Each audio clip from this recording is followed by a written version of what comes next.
So at 6:31, I'm John Alden, Chair of the DRB, and we'll bring the meeting of July 20th, 2023 to order.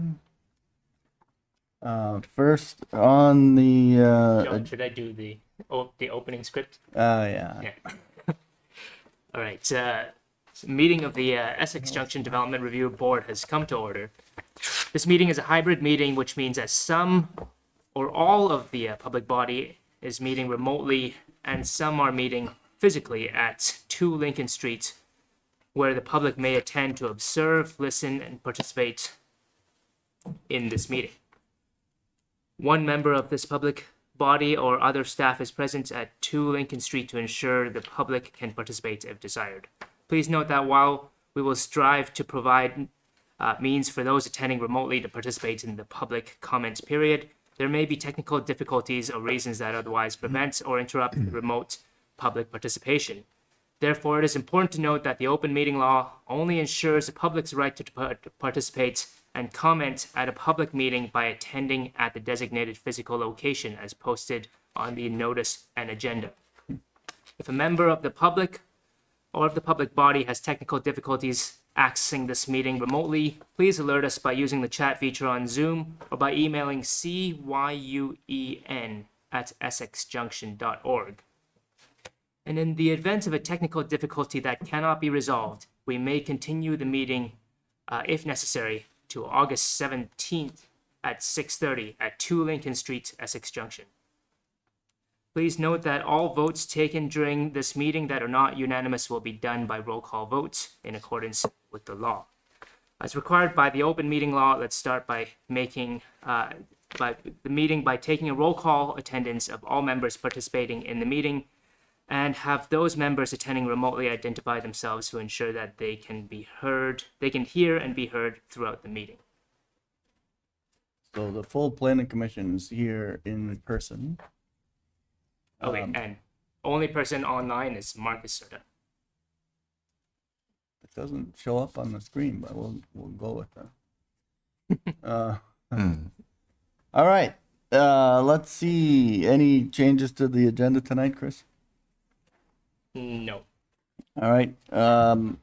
Next item is public to be heard. This is a section for anyone in the audience to speak on something that's not on the agenda. Is there anyone who wishes to speak at this time? No, you're all here for agenda items. Fine, perfect. On we go. Minutes of May 18th. Board members, there was a revised version sent around. I want to make sure everybody is looking at that version. Were there any comments or changes to the minutes? No. Can I have a motion to accept the minutes, approve the minutes? Motion to approve the minutes. Second. Any further discussion? All in favor say aye. Aye. Any opposed? Motion carries unanimously. Thank you. All right, so now we have public hearings, and I'm going to swear everybody in at once. So anybody who is going to give testimony on one or more of the hearing items in front of us tonight, please raise your right hand and say I do when I finish. The testimony that I'm about to give is the whole truth, and I agree to that under the pains and penalties of perjury. Okay, thank you. It's a little bit of a, okay. Let's see. All right, so the first item, variance application for a one-story addition that wishes to be constructed 1.5 to 8.5 feet from a sideline property at 50 West Street in the R2 district. Are the applicants present? All right, come on up to the first table in front of you there, and yep, right there. Speak into the microphone, identify yourselves for the record, and off you go. He'll do most of the Scott Walensky, Vicky Walensky. and we would like to add a bedroom to get our two daughters separate bedrooms at an age where it's becoming a bit of an issue. They're almost 7 years apart, so it's a bit of an issue. And our most desirable location for adding a bedroom puts us inside the 8-foot side boundary variance. All right, we all got a lot of that information in our packet. Chris, is there any additional information you'd like to supply here? This is a variance hearing, so there's some criteria that the board will have to consider. You got general board comments in the packet, so Chris, did you want to chime in here at all? I don't have anything specific to say other than what's already in the staff report, but if it helps, I can throw up an aerial of what we're looking at. Yeah. We did get an email from our neighbor. I don't know if it made it to you guys. We saw that today. Yes, They I think they saw said that they were already. fine with it in general. Yeah, it's pretty close. I mean, I know a lot of existing conditions around the village, the city have fairly close setbacks, especially when they're odd shapes and corners and so forth. And yet, you know, there's some, you're not really supposed to, you know, it's tricky to allow something that's not already there, but I kind of changed my mind when I saw the lot. I thought, how is this, you know, We have an it's a extreme- huge lot, but it's so skinny. Weird. This is It's- very yeah. long. Yeah, There's, so I changed my mind pretty much after I saw the, you know, the full lot. There's really nothing you can do. They built the house crooked as far as I can tell. So, my With the driveway of number 50, It, 58. 58. it doesn't, it doesn't, Part of the property is close to- it's the property line, the driveway is there, but it doesn't come anywhere near the driveway. But it's that driveway, right? Yeah, I was invited, which is great, but I'm concerned property about finish, so that's. Oh, gotcha. Yeah, there's a image that shows the proposed, you know, it's just a 1-bedroom addition, it looks like. I did look at the house, kind of just graphically, and you can see from the roof lines and so forth there. There's some other places you might be able to do it, but they aren't really that desirable from a construction point of view, the roof lines and so forth. I'm not sure. Oh, we're looking at it sideways there. I mean, Yeah, this is it's kind of upside down. down. Yeah. Some All of right, so maybe, Chris, you could just point out the proposed addition for everybody so they can kind of. So yeah, the proposed addition is, as it's oriented right now on the upper right, you can see the it gets within 1.5 foot of the side boundary. Yeah, the front of the house has water and sewer lines, which makes it difficult to change anything up there. So that's the proposal. On the eastish side, that you're putting it. When you, So if we, I'll look at the aerial over here. Yeah. So it's going to be right here. So it's actually the west, the western edge of this property. So, Chris, I guess my question is like, what is there? Is what? This There's is not a house there. There's just trees. right. It's a it looks like. driveway for another oddly shaped lot. I'll go up Yep. here. It's actually Okay. my brother's house. Yeah. Yeah, so the way the lot is shaped, you would probably never have a building out here because it's too skinny over there. It's likely gonna always be a driveway to Okay. access the main property back here. Okay. How close is the drive? So it's 1.5 feet at the closest point. Is that where the driveway is? Or the driveway is another 10 to 15 feet over All right. from the property line. is there a fence there at the moment? I'm sorry? A fence? Is there a fence between the two properties at the moment? We have a tiny decorative fence, but there's there's no fence. It is it's wooded. There's like shrubbery and trees. It's almost like the trees are the fence, kind of, yeah. In the wintertime, when somebody plows through there, would the snow end up being piled up against the proposed addition? No, there's plenty of room between the property line and the driveway.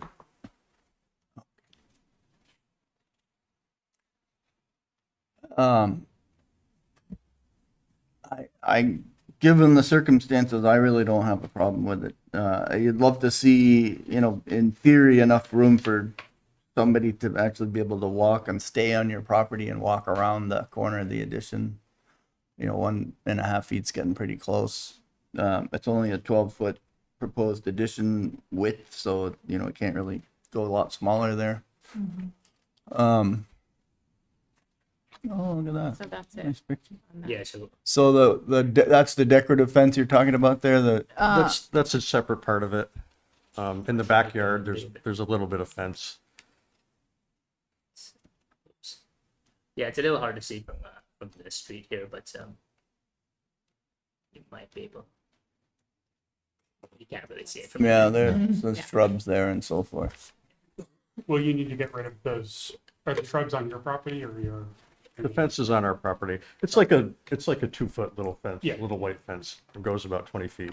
But there's no like fence dividing the two properties. It looked like there was some green, some arborvitae or hemlocks or something there. They really do a number on the trees on that thing, don't they? Yep. I don't. The neighbors written in to say that they were fine with it. The one was with the driveway in question. I guess I don't have a problem with it as long as we can make sure that the criteria that we have to deal with are acceptable. I think we're okay with this. Other members? I don't have any issue either. No issue. That's the weirdest. Issue. It is So weird. I thought it was it. So this is an existing non-conforming lot by definition in the city. As we noted from one of our other applications tonight is requesting a subdivision, and the criteria for the lot size is it can't be more than twice as deep as it is wide. And this one's got to be 5, Yeah. 6, 7 times deeper than it is wide. So, and then they built the house to face the street and not within the parallel lines of the lot. So I think the damage was done a long time ago. All right, so how does this work, Chris? Do we have to go through each criteria individually and agree or accept it? Yeah, I think that would be a good idea. So this would be under item C, but the standards of review on there. Yep. Okay, number 1, there are unique physical circumstances or conditions, including irregularity, narrowness, or shallowness of the lot size and shape. I think we can all agree that it's exceptionally narrow and exceptionally deep. Number 2, because the physical circumstances or because of these physical circumstances or condition, there's no possibility that the property can be developed in strict conformity to the provisions. They would have to demolish part of their house to actually do something different. So I'm going to say I agree with that. Unnecessary hardship has not been created by the appellant. I'm guessing you guys bought the property and you inherited this lovely situation. That is correct. So you did not create this. And the variance, if authorized, will not alter the essential character of the neighborhood or district. And it's clear that it won't. I mean, we're not really telling you what the addition is supposed to look like, but that's really your governing criteria. As long as it looks similar to the rest of the neighborhood, you're fine. All right. All in any further I need a motion. Somebody's got to give me a motion to approve. I will mention there's one person on, there's an additional person online now, but they're called in. Do we know if they have any comments or questions on this application? Oh, we have to ask. So the caller who's called in from phone number ending in 9133, please speak up if you have anything to say about this variance request.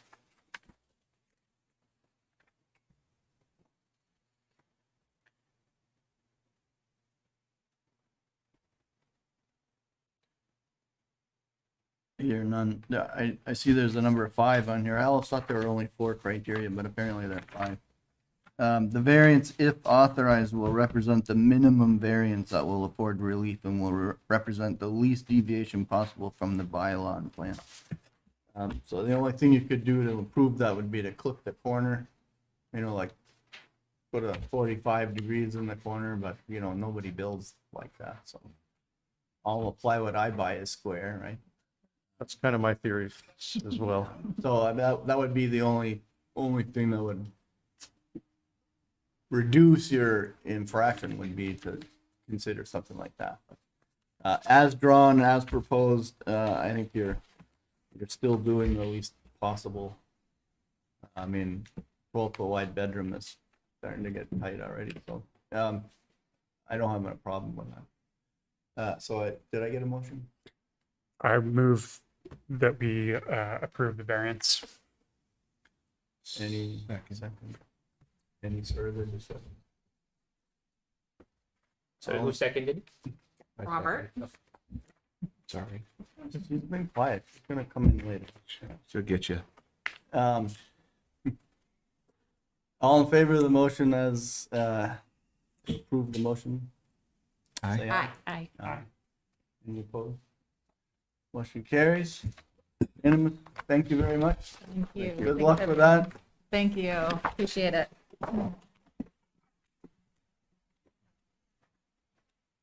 The big question is who gets to pick the color, right?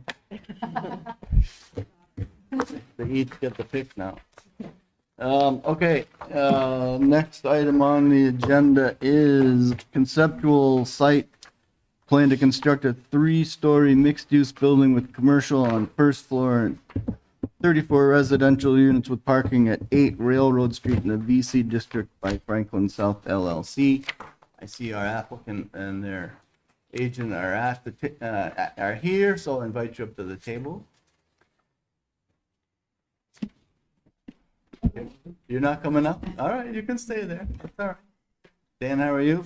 I am well, thank you. There are a couple, we've got a staff report, we've got drawings, we've got a revised staff report.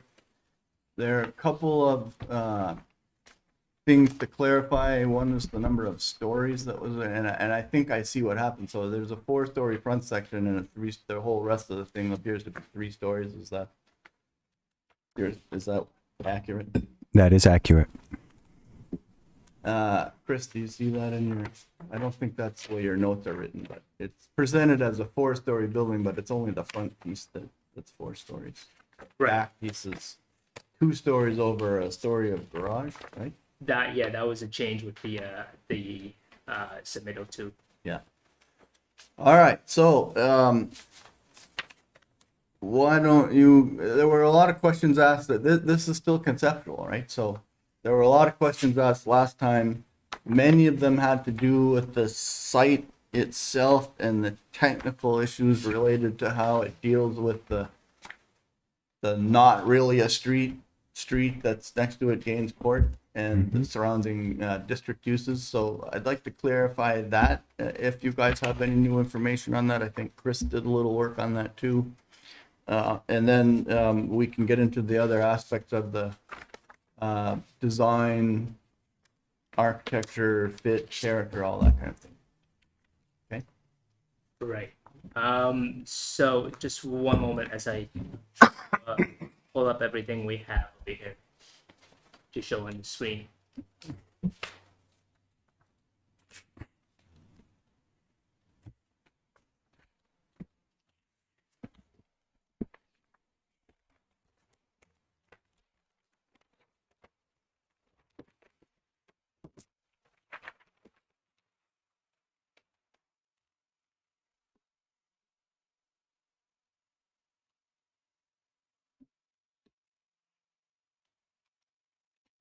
Okay.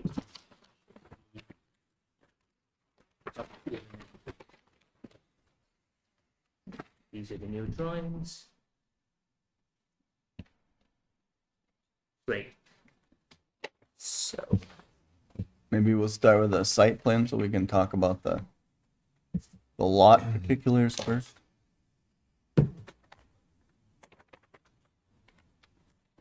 And since our last meeting also, the land development code has been updated and reissued as in, how we have a new effective date, June 14th.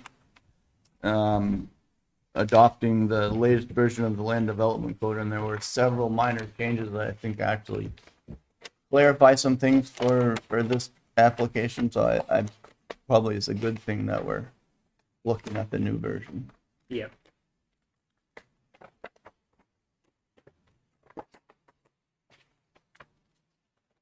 Okay, so here's the site plan. So from an aerial view, the footprints. We don't have that up. Still not up yet. I can't see that screen anymore, so I don't know what that one says, but this one doesn't say site plan.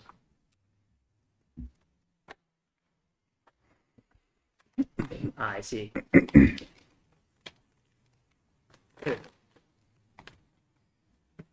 So yeah, the footprints, as I understand, remains the same as what was previously proposed.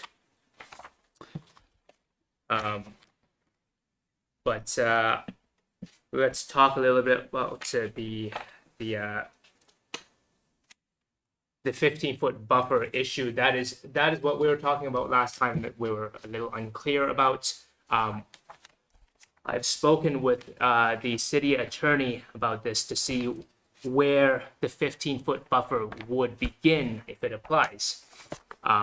And based on the property lines and how Gaines Court is actually just the pieces of Gaines Court are a part of the individual parcels south of Gaines Court. So like this lot over here continues up through Gaines Court and it touches 8 Railroad. Just like the Kelly Berry lot right beside there, it goes right up to 8 Railroad and touches it right there. So that means a 15-foot buffer, if it were to apply, would have to begin at the edge of the 8 Railroad lot. So Gaines Court, I guess my question still is, Gaines Court functions like a street, but it's not legally a street.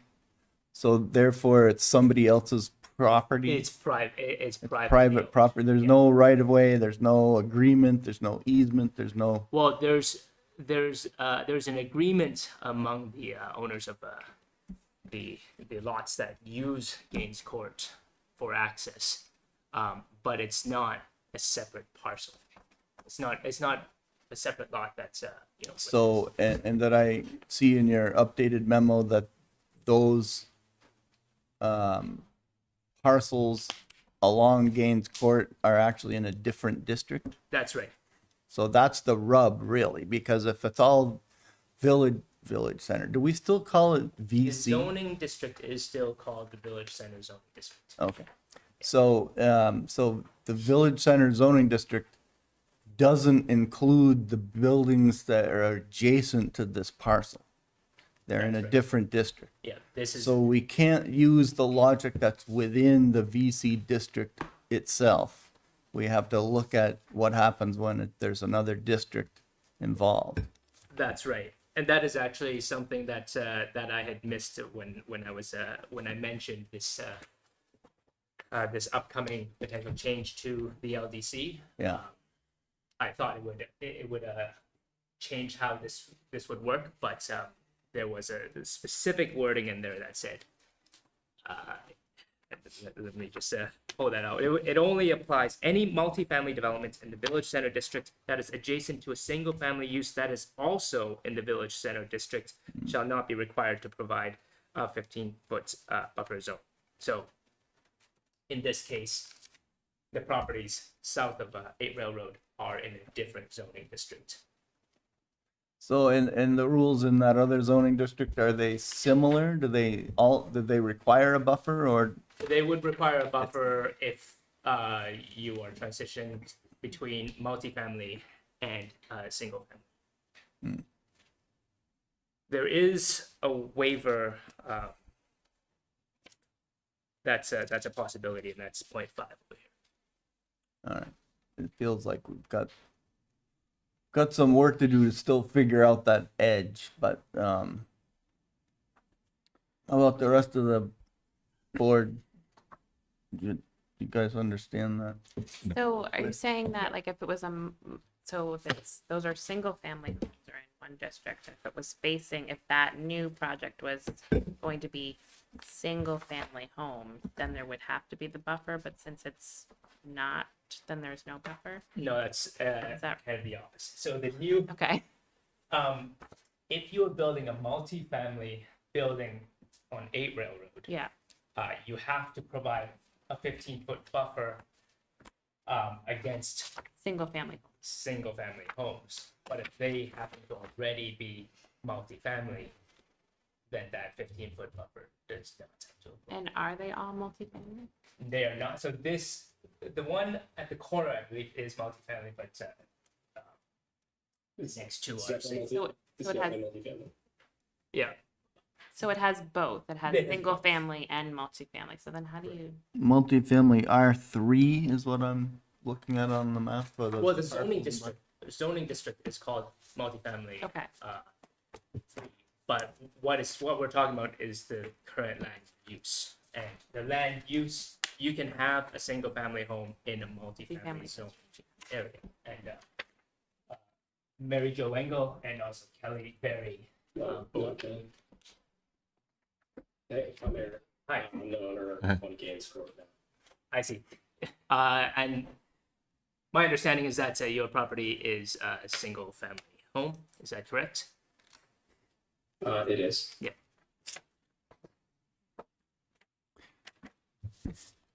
All right.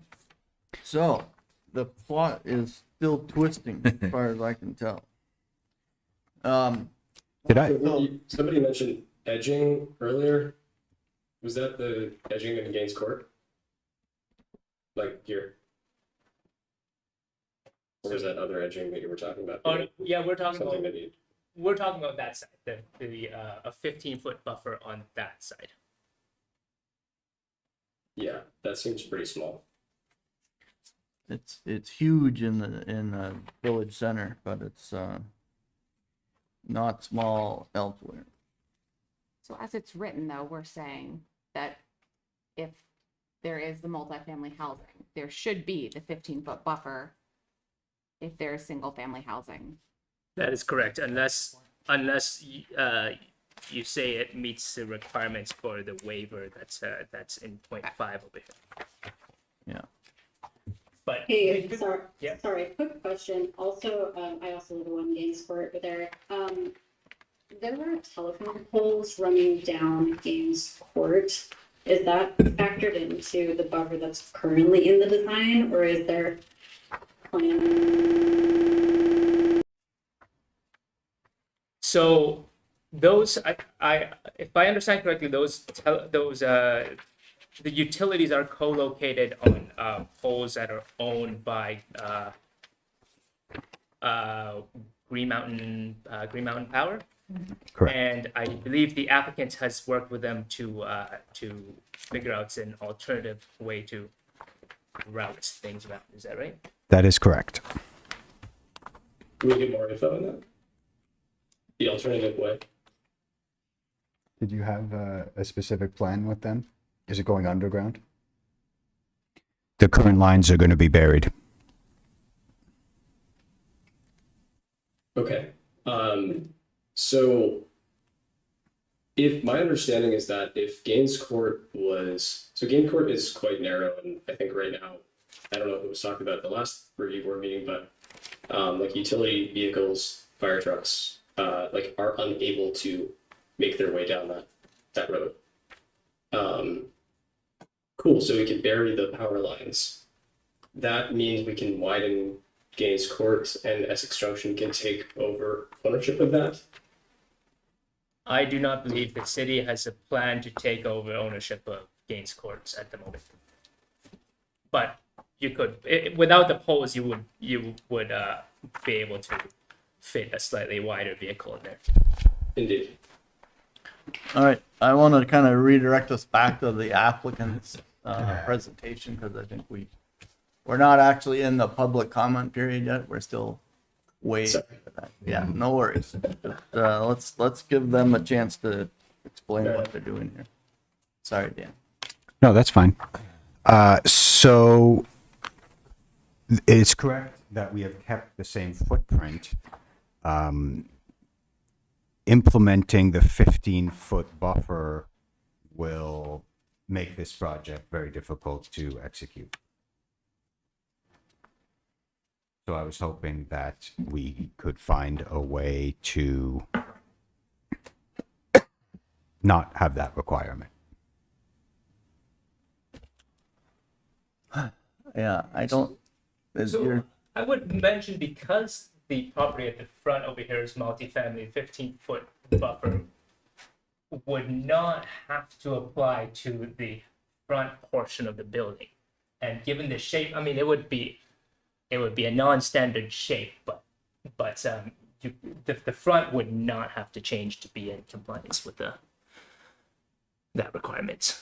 If you could Yeah, it's change the back, but of course that'd be strange. the tricky part of this is the parking because you can't change the laws of physics and modify a nice double aisle parking bay that's still 64 feet wide. It's just the way it works. So something's got to give over there. There is no parking requirement, but there's a realistic parking need. So that is part of the. I think we got two things that are going on here. One is, given the rules, what does that really mean to the project as with setbacks and buffers and things that sort of begin to eat away at the edges of the project, which in another way of dealing with it in the village center alone, you don't have those. It's not they're not requirements. So it's just this oddity of the residential adjacent district being on the line, and it's really frustrating. I've had this happen for me before, and it's really hard to find a reasonable any common sense in how the rules get applied. It's just usually not common sense. But we're still open to hear what the ideas are. I just think it's a tough one. I was actually very encouraged that the rest of the language in the development code has sort of made the other issues go away. I mean, it's all about use, and it's all about there are things written in there that say if it's all in the village center, then you're kind of it's okay. So half of the code is telling you it's fine, and then this other little district wrinkle is kind of throwing a wrench into half the project. Well, we can't, legally rule. So what we can do is sort of work within the situation on the ground. So through design elements, we've tried to mitigate it. Ultimately, it'll be up to the city attorney or the board to either grant a waiver or make a ruling. Yeah. What we've done is attempted to address some of the comments of the last meeting and operate within a framework of executing a traditional 60-foot wide, double-loaded multifamily building. Yeah.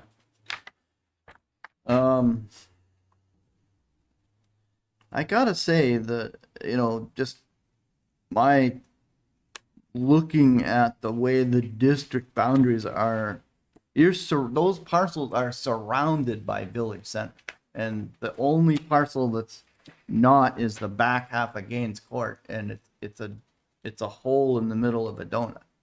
I'm not sure what happened there. Maybe somebody else knows, but it's a really bizarre way to set up a map. So, I guess maybe I would suggest that somebody take a look at the map and figure out, well, I guess that version of it. I'm gonna blow up. Very jagged. Anyway, that I could see that being a question. But I don't have any answers for you at the moment. I think we want to establish our concerns. We want to establish, they're still in conceptual. I want to establish our concerns. I want to establish possible paths out of those concerns, which could be design, it could be waiver. If we have the authority to waive it, we should know that. You should know that. Are there any other concerns other than the notes that are in the last review about providing easements for dumpsters and emergency vehicles and so on that the board or staff would like to talk about relative to the site plan? Because it seems like all of those need to happen. Yeah. I don't have anything additional for that. So there's an ongoing question on what now looks like the buffer required at the back half of the property, The back 3/4. back 3/4. I don't know, what is that? Yeah, maybe. Yeah. Okay, So this is the yeah. So property. that's the parcel in question. It's the two to the south that are really the 3 or 4 to the south that seem to. All right.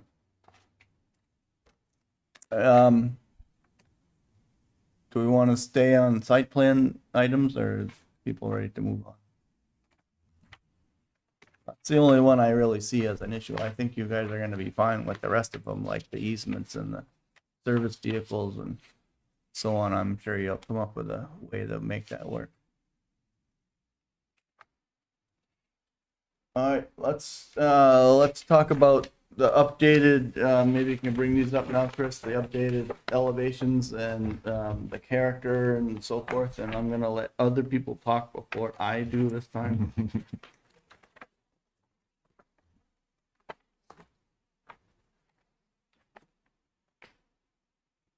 And if you guys notice how the story situation works, you've got kind of a tall piece facing the city center, which is appropriate, in the back where you've got shorter buildings to deal with it.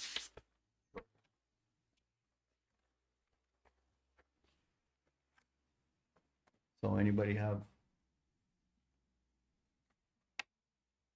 Is the front still all commercial except for the cut through? So various factors throughout refining the design have squeezed that small ground floor portion. Yeah. No more commercial. None at all. It's just the lobby and services for the building for the tenants. So that small ground floor spot is just residential. Remind me what the services are. You said there was maybe weight rooms or a workout or a laundry or something. Correct. So could be commercial. It just doesn't happen. It would be, maybe a 300 or 400 square foot commercial space. So maybe a lemonade stand, but nothing that useful. There's an entry straight off of Railroad Street, and there's an entry from the covered parking. So, but that front part will be a lobby for the residents. That's correct. The mailboxes, Yeah. laundry, there's a sitting area, elevator, machine room, stairwell. It's small.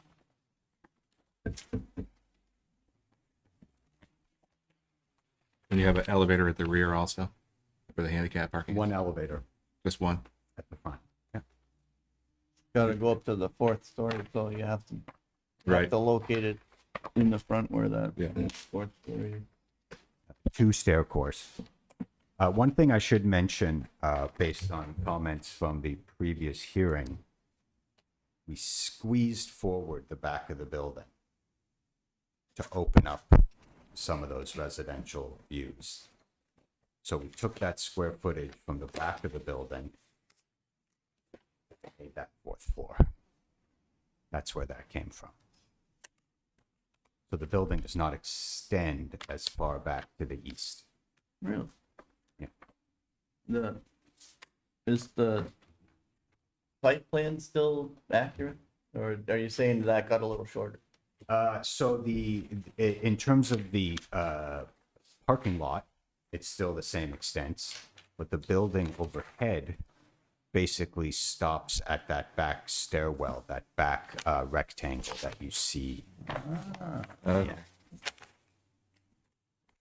That's, And you're gonna want to just change the note on the front section if that's not commercial space anymore. Yeah, this is a more Minor. accurate site plan, a bit more detail of where we're at the moment. the, Did you send that one to us? Okay. Well, I sent it to another party that it was not submitted to you. I see. Yeah, I was running under the impression that that this was still accurate. But It is such as it is. In it is. is but it on you're the saying it paper right ends there? here now. Oh, I can't, yeah. Yeah. You're more than welcome Sorry. to take it and pass it around or Oh, take yeah. a look at it. That would be good. All right.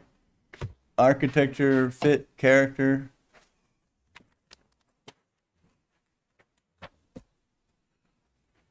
I like the change to the facade in the previous proposal.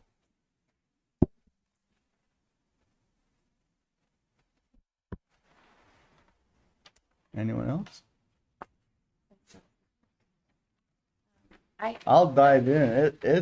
It's light years ahead of last time. It looks great. Appropriate presentation to the street and the city. A lot more articulation on the back end. Really nicely done. Thank you.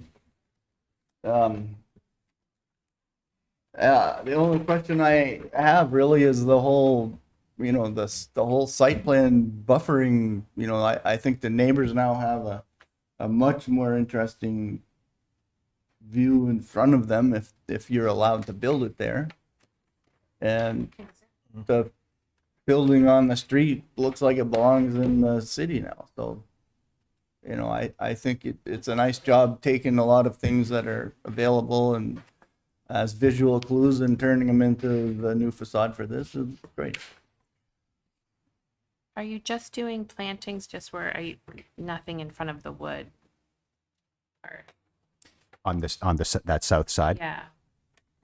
Just thinking about, those windows are gonna be looking at the people in Gamesport. Like, I mean, you have like arborvitae, but are they, We did. are you just doing them there or? Yeah, the idea is to provide the screening, Mhm. and instead of doing 180 feet of one thing, Yeah. varying it a bit. There's a bit of push and pull on that side, reflecting that in the screening. So yes, it is meant to be portions of fencing and portions of landscape. There was one, I did have one comment on, it's more of a site plan comment, but you don't really notice it till you see it. It's the extension of, it looks like a curb or a low wall or something, the one that separates kind of the two enclosed arches from the drive-through arch.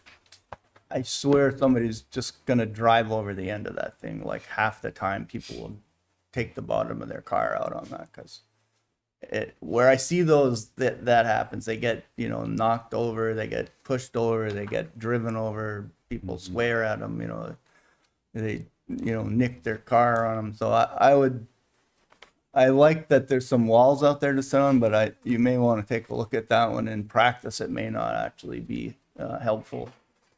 To kind of funnel people into the drive area. It may actually make people mad. So the idea there, which is shown in a bit more detail here, is maybe it wasn't successful, but the idea was to provide some protection for pedestrians from both the drive and from Gaines Court. And these low concrete walls, concrete dividers. Maybe it's better done with bollards or something, but a walkway with some hardscape right out to the middle to the residential entrance. Obviously paving to the left and to the right, a seating area for part of it and a landscaped area with some planting there. And these low concrete walls to provide that protection. And maybe it has to be something beefier. I guess maybe you might consider which one of those arches the pedestrians enter, in that maybe separating the actual pedestrian flow from the driving flow a little more is helpful. I just flop them, but the gesture is great. It's very I don't want to say urban, because everybody hates it when they think of Essex Junction as an urban area, but it's essentially, this is an urban area. It's as urban as Vermont gets. And so the treatment is notably intended to be different. So I think the gesture is great. You just may want to figure out the how it actually works, and whether there's enough to keep the cars from, like you get 6 inches of snow, are you even going to see that thing? Yeah. Before you, Maybe some planters or something on top. I don't know, just, I think functionally it might be mistaken for, you might miss it in a snowstorm or something and hit it by mistake. But the idea of separating and protecting the pedestrians is a great idea. It's just, it's a tight little spot. No, I think that elevation is pretty neat. It disguises the number of levels pretty well. The spandrel action is going to be great. There's a little sign up there of appropriate scales, heavy cornices, all the things that make up buildings in the village city that, we've come to know and love for years and years. So I think it, to me, represents a strong addition to the character of the surrounding area, and it tends to match the materials of the adjacent, insurance company. So, and, frankly, I'd love to see the rest of Railroad Avenue get updated, Railroad Street.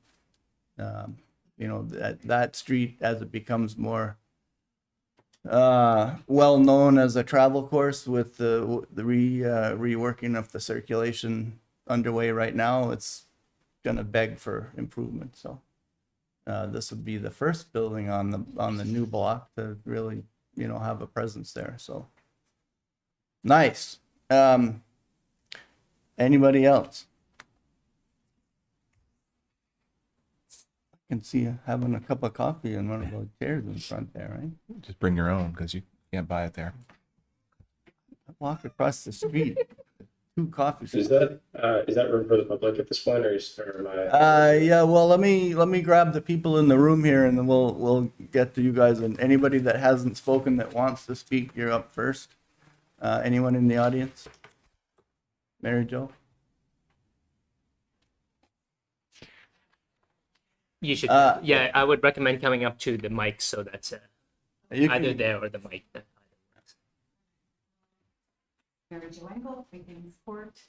I really like the changes a lot. I think it somehow adds elegance or something that it didn't have before. It was very boxy and just plain. It really is nice. I like the curvature at the top of the entryways. I did have a couple of questions as well as you did. 1,600 commercial square feet of commercial space is still referenced in the waiver information that was online. I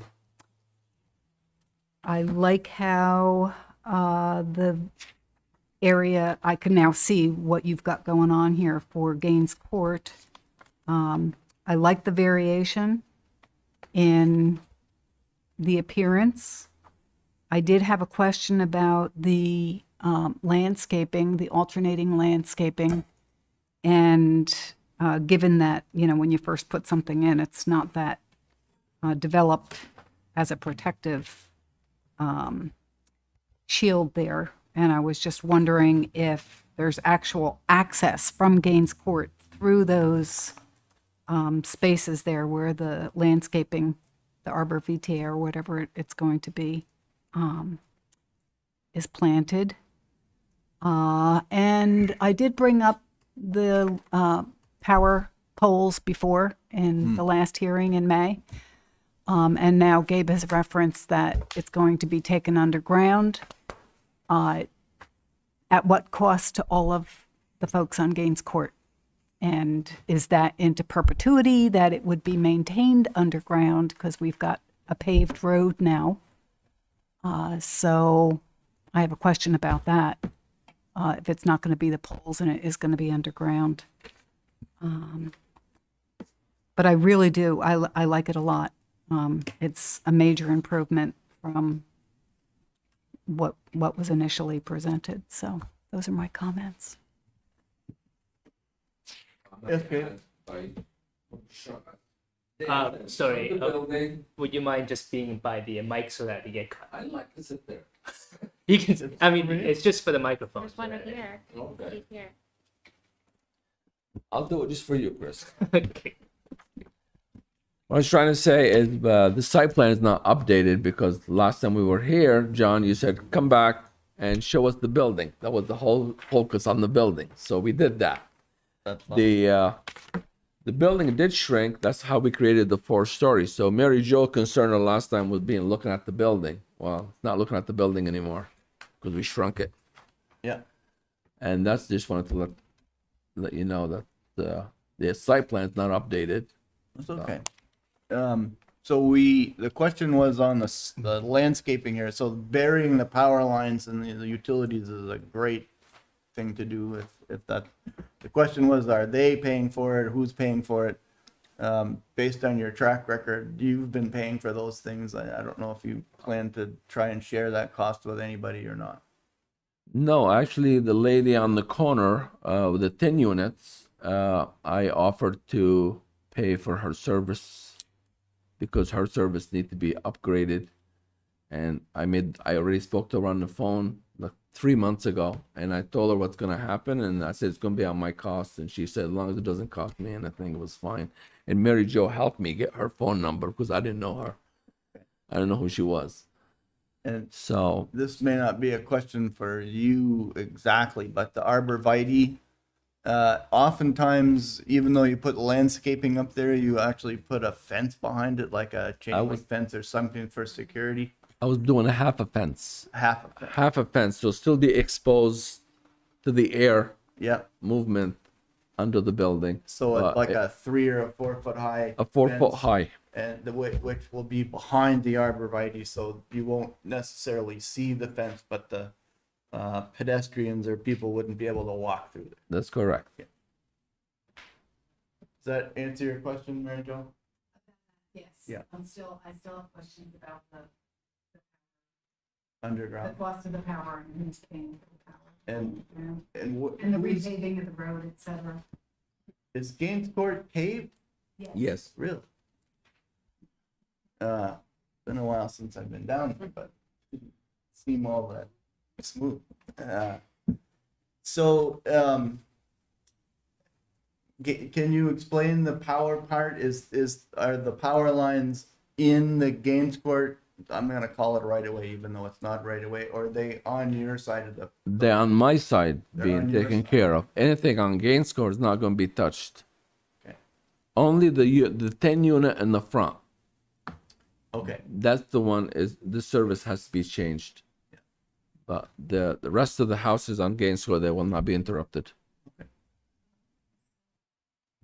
Those poles are not in this rendering. Because they're underground.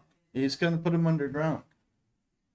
They can't go underground unless the service to the units that they're servicing are underground. There's a pole on the end of Gaines Court in front of my property, the 3 units.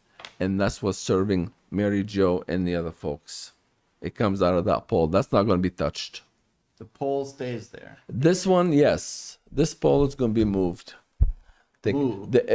Then you can see the power line running along the back. The lines go through the trees, but there's some poles back there. That's correct. See,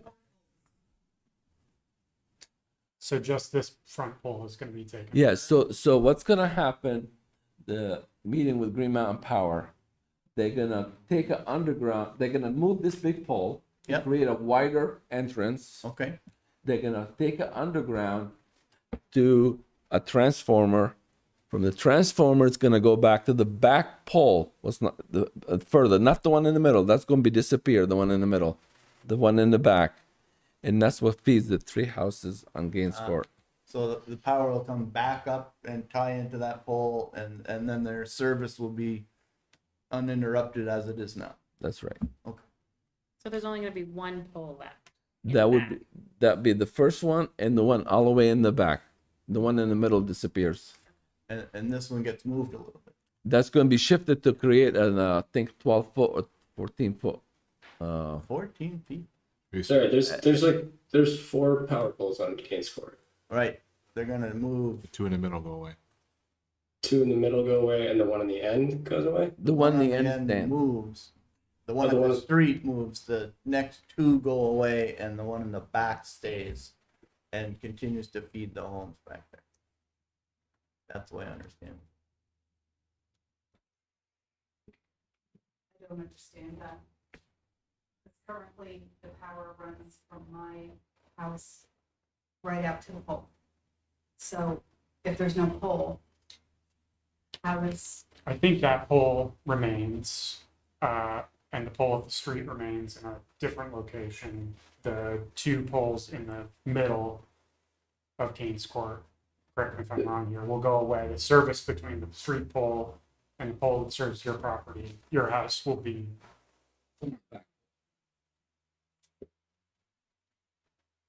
There's a pole across from my house.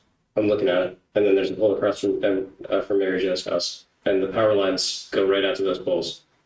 If those were going to be put underground, my understanding would be that our power would go from under the house, under Gaines Court, and then wherever that routing would happen.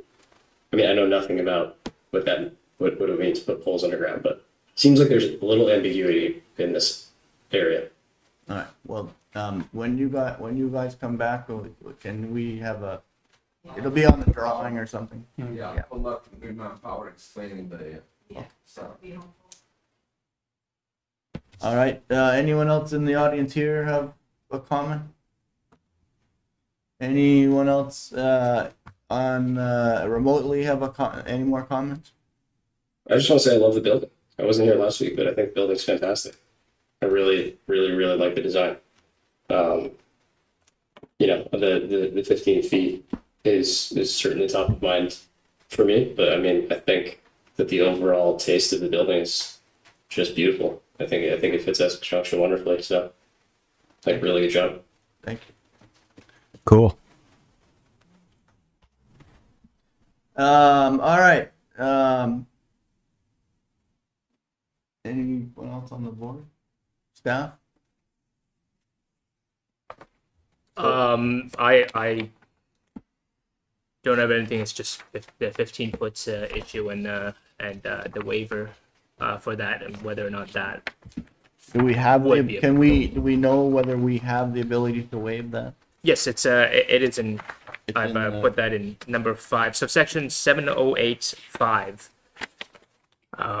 And I've also quoted that in the staff report. On page 6. Yeah, but you have to have the new one, don't you? No, it's in the. It's in the first one. Yeah, it's in the old one as well. So basically, it says in section 708. Oh, this is the- B5, that's the planning. The development review board may waive the screening and buffering requirements in the village center district if it determines that the encroachment will not have an undue adverse impact on adjacent properties. So that's the test.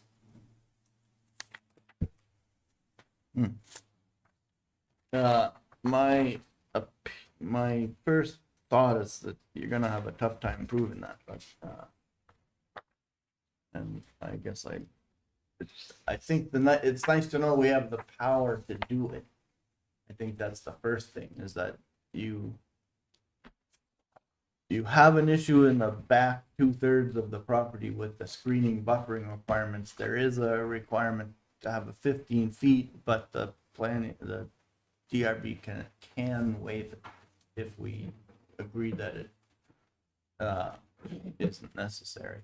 So that's a little subjective, but I'm not sure we're quite there yet. So I would say that's an item that we have to look at, but I don't know that we have any other items that are that drastic. I mean, the building itself has been taken care of. The rest of the site considerations on our list, are they all pretty much taken care of?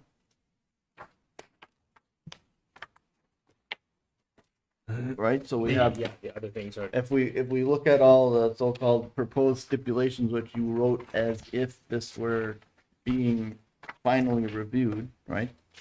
Or the recommendations. So there's some landscaping. I guess we still have to deal with the amount of landscaping and the percentages and what happens and where is it and how do you do it.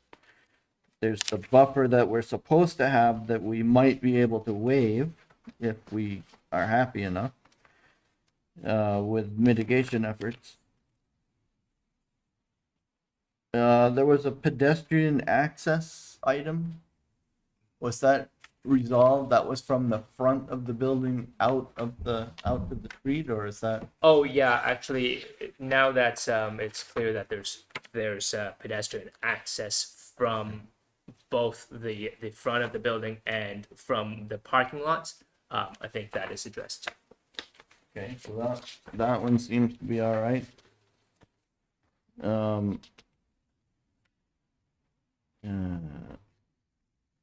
Going through your list from the last time here. And access through 2 Railroad Street for garbage trucks and oversized vehicles. We already talked about that. It looks like it's in place on the proposed site plan to some extent. We'll codify an easement with 2 Railroad Street for access. Yeah. We need to look at additional fencing or landscaping in accordance with the screening requirements, so that one's kind of still out there.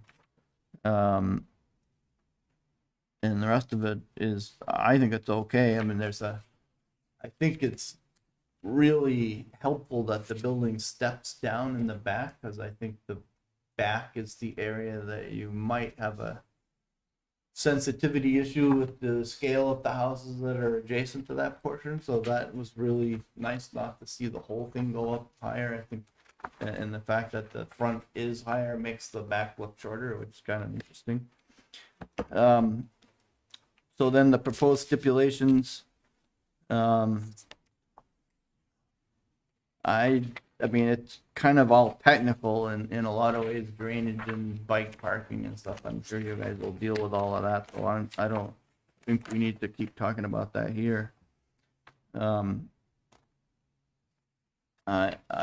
guess I'm a lot more comfortable today than I was the last meeting on the presentation of this project, so.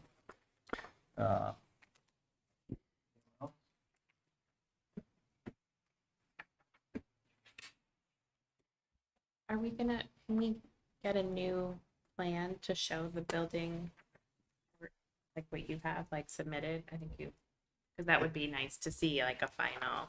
Well, they've got to come back probably twice more. Oh, So, okay, because that will be helpful. And then I don't know if there's like a visual that we could see of what happens with the power lines. Like some sort of they'll visual spend a little depiction more- of like how it's gonna look. When they come in for the next one, it's preliminary, and the requirements are higher for them to have what is considered a complete package, so they'll have that engineering stuff all worked out and the plans updated, so we'll see all that. So are we basically kicking the buffer can down the road? Well, Preliminary, I if I understand correctly, they have the option of going to final from Straight here. to final. Yeah. So I would recommend figuring out the buffer, just because that's such an integral part of whether or not they can move forward with the site plan. Yeah, if I may, so the idea here at the last two meetings was to take the temperature of the board, and we got, whatever feedback we got the first one, and it seems like we did okay with some of it, but the viability of the project really, such as it is, really depends on that. So is it possible before the full submission getting some sort of temperature of the way the wind would blow on that issue? Or do we have to do a full show and submit and wait for a formal deliberation? That's really the big question.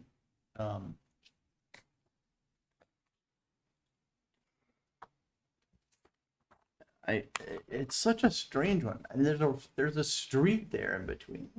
It's not like, the edge of my house is right up against the edge of your house.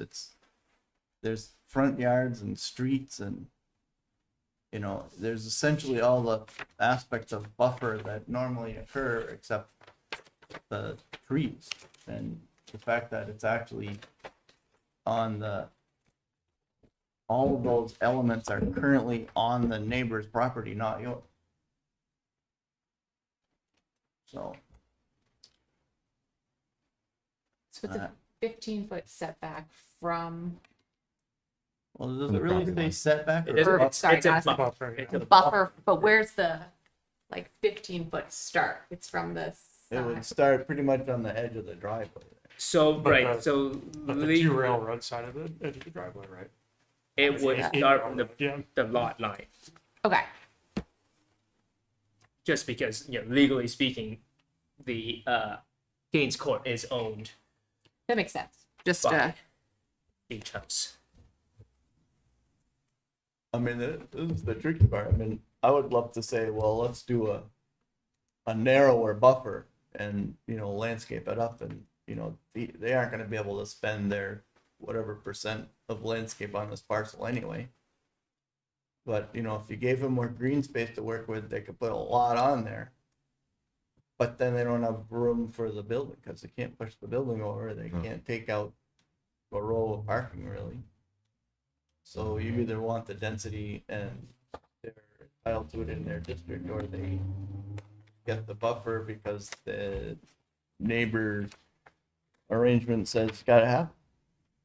So I don't think we're helping the buffer requirement at all by waiving it entirely. I just don't see a way that we can do some kind of compromise and make everybody happy. I mean, they're on the property line. There's zero space to do something. Putting in a fence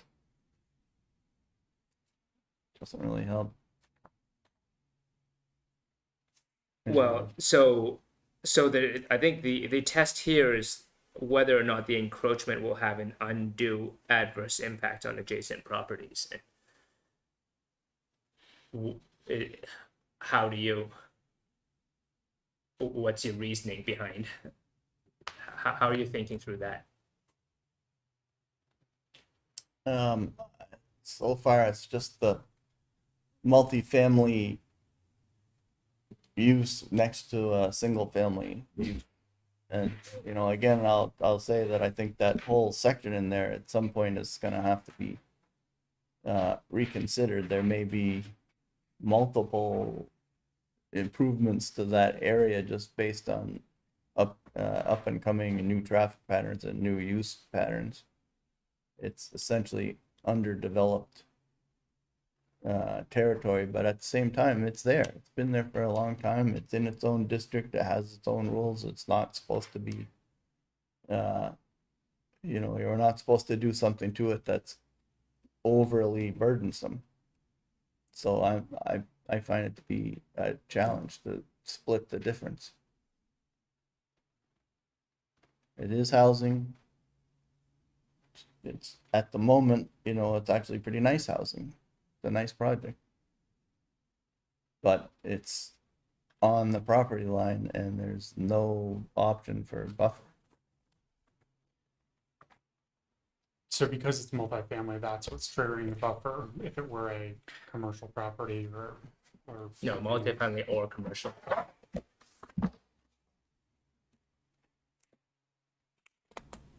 Yeah, the front property is multifamily, so it's fine. Yeah. It's the back two.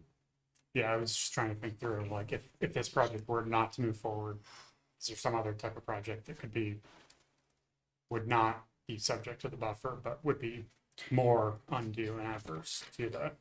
No, actually, commercial would require an even bigger buffer.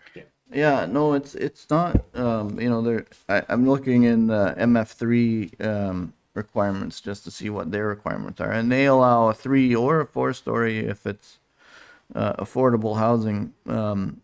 So they would allow the same building height.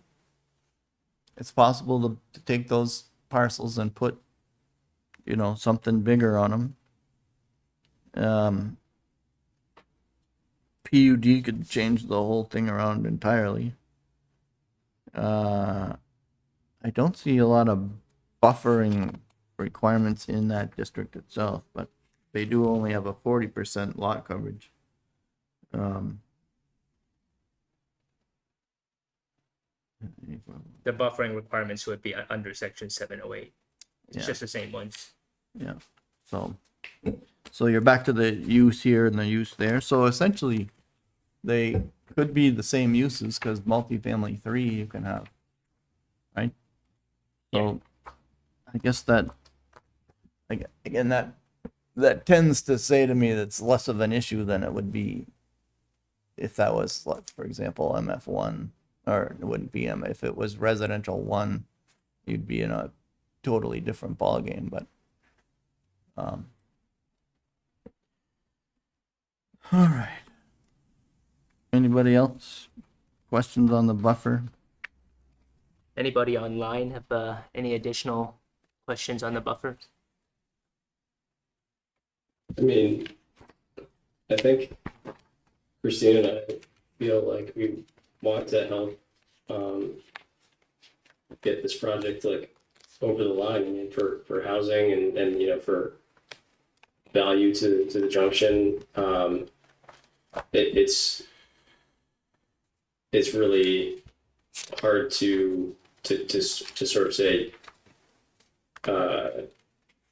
yeah, I'm gonna allow something like that close to my home. So like, I mean, for me, the path forward is like, what does the design look like to accommodate the buffer? I mean, is that like rethinking like the height on the multifamily side? You know, is it green space as mentioned previously? Does it mean fewer apartments? I mean, I feel like there's a lot of ways this could potentially go through. But yeah, I mean, I'm in favor of it. This is what I want to say. But I'm also in favor of the code.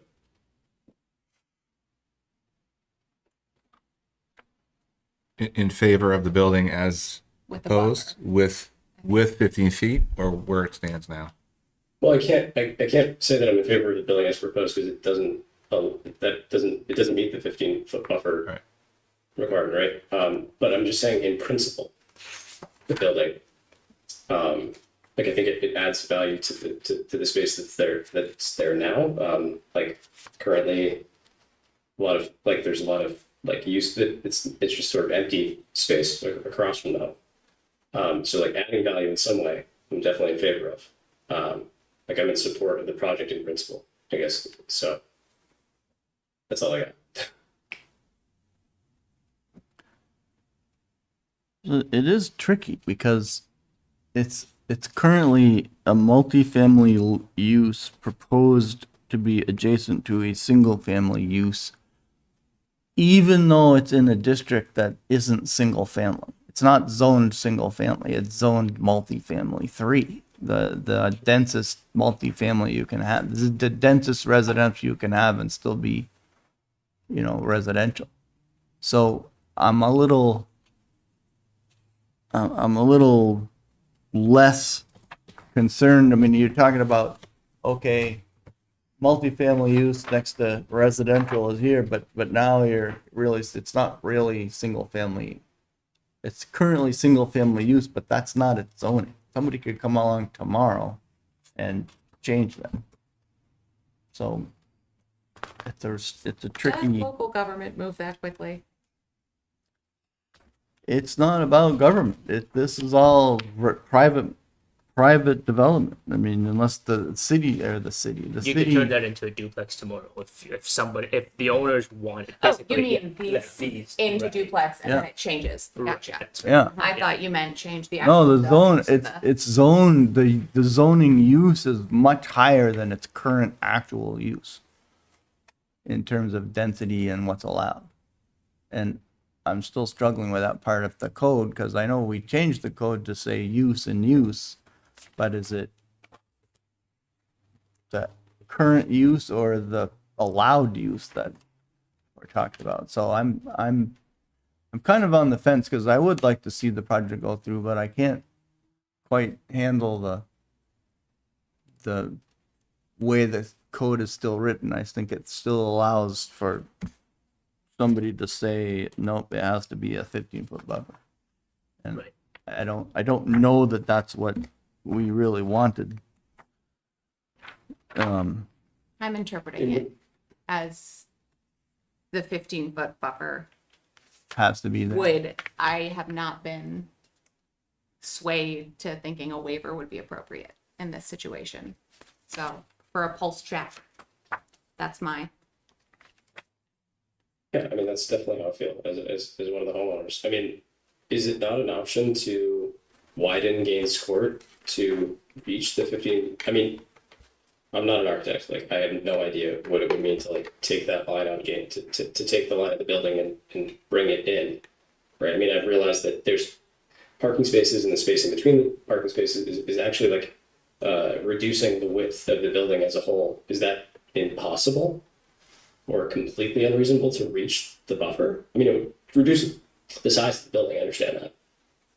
Well, that's interesting, because the parking lot really is the surface. It's not the building. The building's only standing over the parking lot. Right. So you would end up with a building that was narrower, but no change to the parking lot, and you could maybe screen the parking lot. What about an underground? What about a basement, like underground parking lot? Yeah, that would probably be completely, the cost of that would be way out of proportion. And then Yeah. it still requires 15-foot buffer because you're putting that structure right there on the property line. It'll Yeah, solve the problem. right. So the parking lot, in order for the parking lot to be viable, it has to basically stay that size, but the building above it could be smaller. And, I see. So the bottleneck right now is the parking lot itself, actually. well, I think the applicant would probably argue that making the building narrower is gonna reduce the number of units, which may have its own impact on the viability of the project, but Sure. I think that if there was another way to do this, it would be making the building narrower, but not changing the parking lot. Would there be any possibility of you using the space over here a little more for the building? So, one option is to make it a single loaded corridor at the back. So it'd go from a 34 unit project to a 19 unit project, which is just, that's a different economic issue.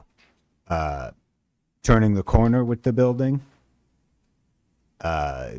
making it an L-shaped building. That's sort of what I was. Yeah, that's a lot of elbow. It's a lot of room in that corner to try and get units and light and air and figure that out. If it was like if you don't try and fill in the whole elbow, but you build two buildings with a connector. Yeah. I think that's an interesting point, Chris, is that you don't have this problem on the other half of the site because you're by definition more than 15 feet away from that line. So that's a pretty fascinating concept, really. You know, we're putting the building in the only place that has a buffer requirement. No other part of the site has that. And I suppose there's also the height issue where you could, the front of the, You go back to 3 stories. you could, It can would it go be back. possible to make the 4th story go back a little further to maximize the use of, All the way to the Yeah. end of the property. right. Yeah, could look at it for sure. Yeah, I mean, And there's nothing stopping you from going maybe parking. going the other way. Going 4 feet, 4 stories on the rest of it too, if it's set back. I appreciate the simplicity of this because I Yeah. think, you know, it feels artificial to take a chunk out of that thing just because there's a property line there, but that's the way the code is written at the moment. Yeah. And I do understand that the simplicity of it adds to the financial viability of projects like this too. Like once you start making weird, geometric changes, the costs always go up. All right, so can we take a straw poll on the buffer? So I've got one has to be there, I'm with Maggie. Gotta be there. has to be there, I think it has to. has to be there, has to be there. So doesn't matter what I say. At the moment, it has to be there. Nobody feels comfortable waiving the buffer. And the reason for that is because of the written ordinance.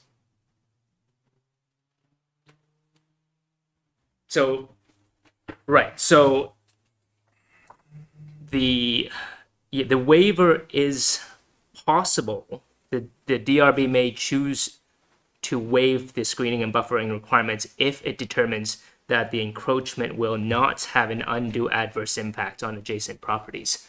So my read of this is that the DRB thinks it would have an undue adverse impact on adjacent properties. Is that because of the experience of the homeowners or because of the written rules of the document? I'm gonna say it impacts the adjacent single-family use homeowners adversely. I suppose if they all got together and said, I don't know if that matters. If they got together and said, we don't mind, we like this project, then that's, I feel differently. well, it's a step in the right direction, but is that how I'm Well- not trying to be crass or anything, but who cares who the current owners are? Sure. This goes with the property for the rest of its life, so if, it changes the character for those units forever, but at some point, maybe they get redeveloped anyway, because someone's gonna look at them and go, oh, I can put a MF3 on there. 4 stories. So, all right. Was there a question? Oh, Mary Jo? I don't know if, I'm gonna talk to my neighbor about this in the spirit of what you just said. I like this project a lot, the way it's currently been reconfigured. I would vote for a compromise in the buffer rather than going up to 4 stories all the way to the back, personally, because it's already gonna be this it's just gonna be a huge change height-wise. So I would like to talk to my neighbor about what we feel is adverse to us. Yeah, and I gotta say with the changes to the design, I personally don't object to the building, but there is an impact to the, All right. Would it be possible to get a rendering, like from my perspective or my home's perspective and Mary Jo's perhaps, like what that would look like, say standing on my front porch? Because I don't know if it's possible with current architectural software, if that's easy or hard to do, but it might be useful to get some perspective. Eric, which is your house exactly? I guess. Kelly, Oh, the Kelly Berry house. Yeah, yeah. So that's one. So the Gaines Court really starts there. If that's one Gaines Court, and the building that's up against Railroad Street is something else. It's something Railroad. Yeah. Street. Okay. That's railroad. Yeah. Okay. Yeah. So it's really, those. It's really your two properties, yours and Mary Jo's, that are the ones generally affected by this. So you're kind of the neighbors that are the most important in the current scheme of things, and I guess it would be extremely important to know what the thoughts were. I think to sort of touch on John's point earlier, if both neighbors were to come to us and say, we don't feel that it's undue or adverse and would recommend approving the waiver, I think that would be persuasive to me. I like the project. I think it's needed. Appreciate you've incorporated some of the feedback the board has provided in terms of the design elements. I don't want this to be the reason that the project doesn't move forward, but I do struggle with the way that the code is currently written, and I recognize that there's some challenges just given that obviously the situation could change tomorrow if either of those property owners went to turn it into a multi-unit. It would change the way that buffer is treated, and maybe moving to a 4-story building and including the buffer would actually have more of an adverse impact to those property owners, but would conform with the code. You have an odd building, it's kind of pigeonholed in and actually have more of an impact. So this could be an instance where the code is actually driving for development. Yeah. Well, I'm looking for a different angle, which is that what it intends to say when it says single family use is not exactly, because I want it to mean that it was zoned single family, not happens to be single family. So I'm trying to figure that out. I won't get it anytime soon, but I'm working on that as an interpretation Well, of use. when I spoke with the city attorney on the language of that, and it says clearly it's associated with use and not the district. It is. That's how they interpret it. Right.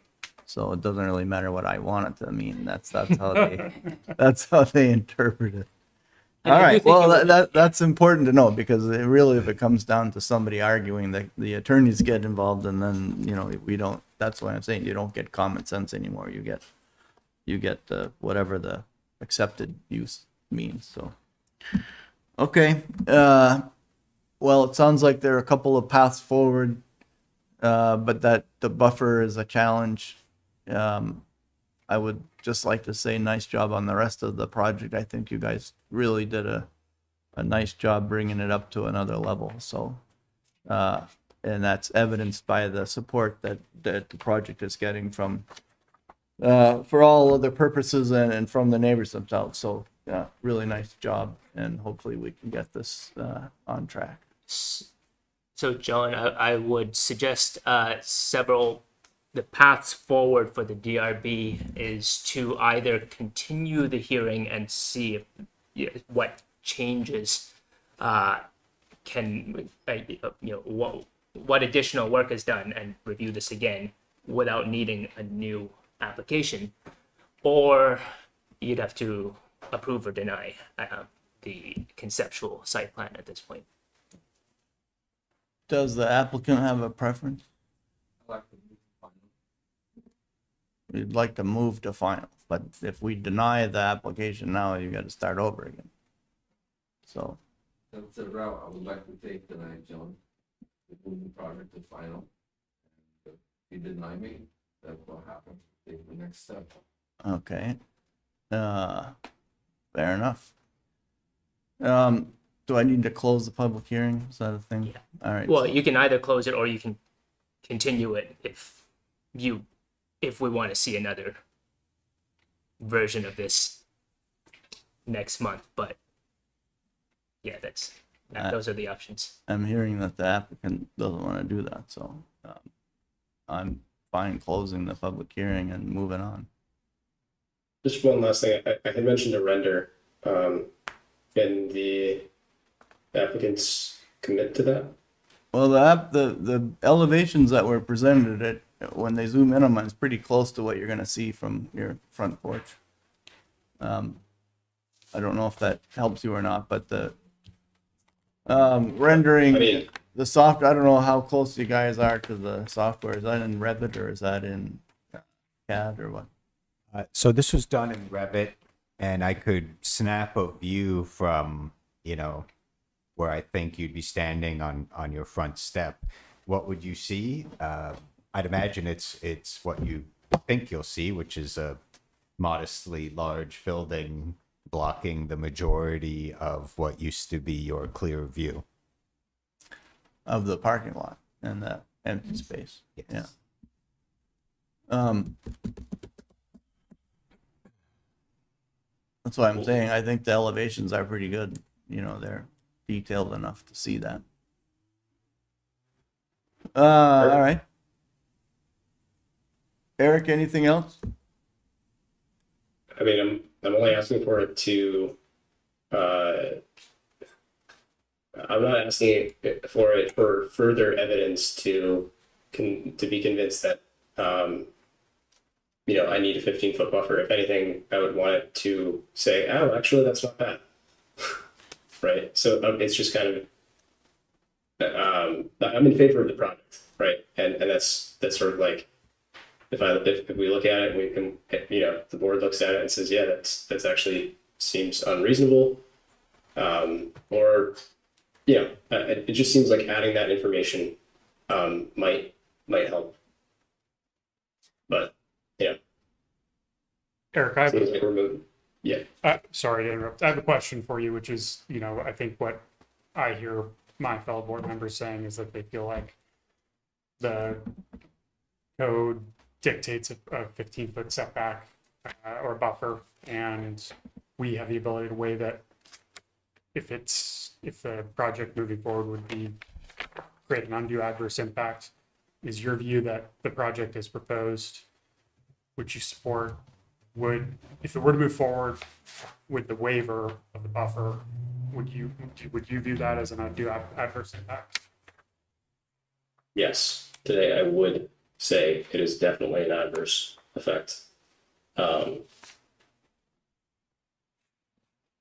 But I also said, willing to, I'm in favor of the project in principle, and so sort of I wouldn't want to see the project just sort of die. I guess I'm in agreement with Mary Jo, what she said about that. So Thank you. yeah, thanks.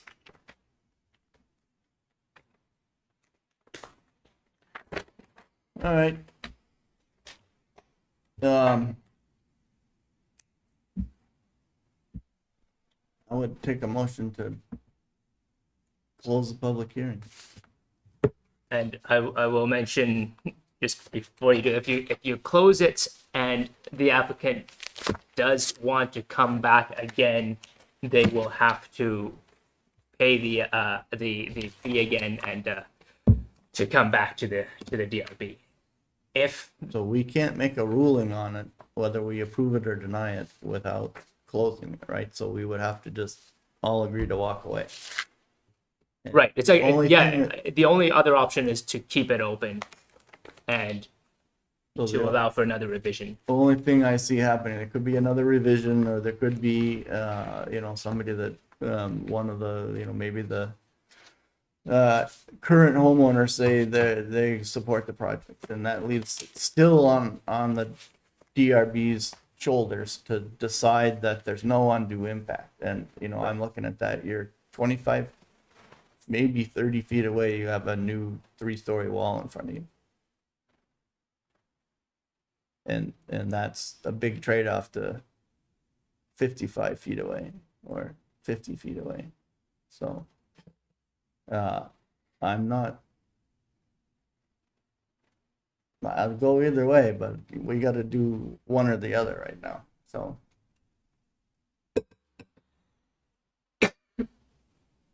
Is the applicant willing to come back and show us something for the neighbors, like a picture or? We what- want to close the hearing. Okay. all right. So I need a motion to close the hearing. Motion to close the hearing. Second. Second. All in favor of closing the public hearing, say aye. Aye. Aye. Anyone? No. Hearing is closed. Thank you. We now need to decide if we're willing to waive the buffer or not, because that's really the only thing, or we don't really have to say that. We can say, we need a motion to either approve the conceptual plan or to deny the conceptual plan, and we probably ought to have a reason, and it probably ought to be that we won't approve it without the buffer, because I've heard all 4 of you say that already. So it's that, or you approve it or you deny it. There's no middle ground. A motion to deny on the grounds that we don't approve a waiver for the 15-foot buffer. That's a motion. That is a motion. Second. All in favor of the motion to deny this project without a buffer, say aye. Aye. Aye. Anyone else? Motion carries. That's the current ruling.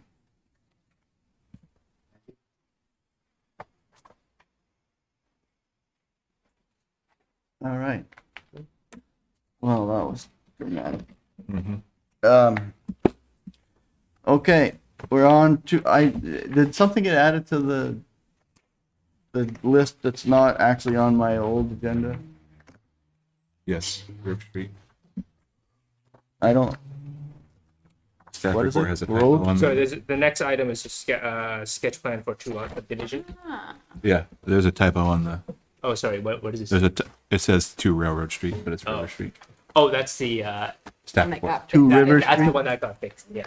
All right, so public meeting for sketch plan for 2-lot subdivision at 2 River Street in the R2 district. This is my neighborhood, but I don't That's it. have to this. So you're trying to say that you thought about making that announcement, but you don't believe you need to be I don't believe, recused. I don't believe I need to be. I would agree. That just gives you extra understanding of the situation. All right, the applicants are present. I would love to hear more about the proposal. Take it away. Brian Courier, Larry Burke Civil Associates. We're here tonight for a sketch plan, first step of a minor subdivision for a lot at 2 River Street, located in the R2 district. There's an existing single-family home on the lot. It's approximately 0.41 acres. We're proposing a fairly simple 2-lot subdivision. Both lots meeting minimum lot size, meeting frontage requirements, meeting the dimensional requirements. Sorry. Okay. I've read the packet. I don't have any real issues with it. There was you want to go over the staff notes or Sure, I can do that. Just gonna throw this on the screen.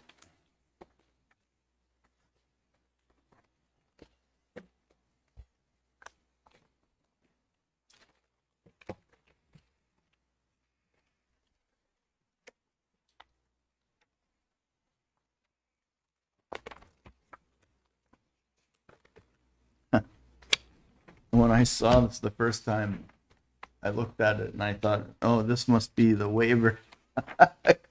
The existing structure appears to be well in front of the setback. Yeah, going west would be a little tighter than 8 feet. Okay, so we have the lots on the proposed subdivision on the screen now. So yeah, we had mentioned a little earlier before that there's a 2-to-1 ratio that you can't exceed for the frontage versus the length. We are just within that now. The way this is proposed. And why did we come up with that? It seems a little bit of a arbitrary. You can't have a deep lot anymore. I mean, that was from before my time, but I'm gonna guess that I mean these narrow long lots, there's a lot of space that you can't end up using. Like as we saw in that in the previous example with the very long lots, it's just a forested area at the back, and it would be very difficult to get easements to use that space. I think a lot of towns came up with those too to get away from the 80 lots. Once upon a time, 10-acre lots exempt from septic rules in the village. Not really a thing, so it's a little more curious of where it comes from. But I'm not. 1 and 2 is. I'm not really worried about it. I thought it was a little pretty overly restrictive. Yeah, I would agree. Yeah. All right. So, do you want to go through the staff comments, or how do we? There was also there was a part about so section 909 pedestrian and bikeway standards. So yeah, the LDC says concrete sidewalks shall be constructed along both sides of major arterials and along this one side of other streets, and the DRB may waive this requirement in favor of a specific alternative which provides equal or superior pedestrian access. I would note that River Street does not currently have a sidewalk, nor is it designated to have a sidewalk under the comprehensive plan. But River Street is the one of the major access roads for Global Foundries. If you look at page 4 of the staff reports, you'll see the where the sidewalk ends and the cars that are lined up to get out of to leave work from Global Foundries. So it looks like the sidewalk ends, the concrete section ends just past the crosswalk, but then there's some other pathway that goes at least to the first driveway. Is that? That's just a shoulder. Yeah, I think it's a paved drainage ditch. People Yeah. probably got fixing some erosion there. That's what it looked like. Yeah. I have a clearer picture of the street. I think we're all set. I'm fine with the staff comments myself. I agree with the recommendation that it appears that the LDC intends to have a sidewalk on at least one side of the street, and I would encourage that.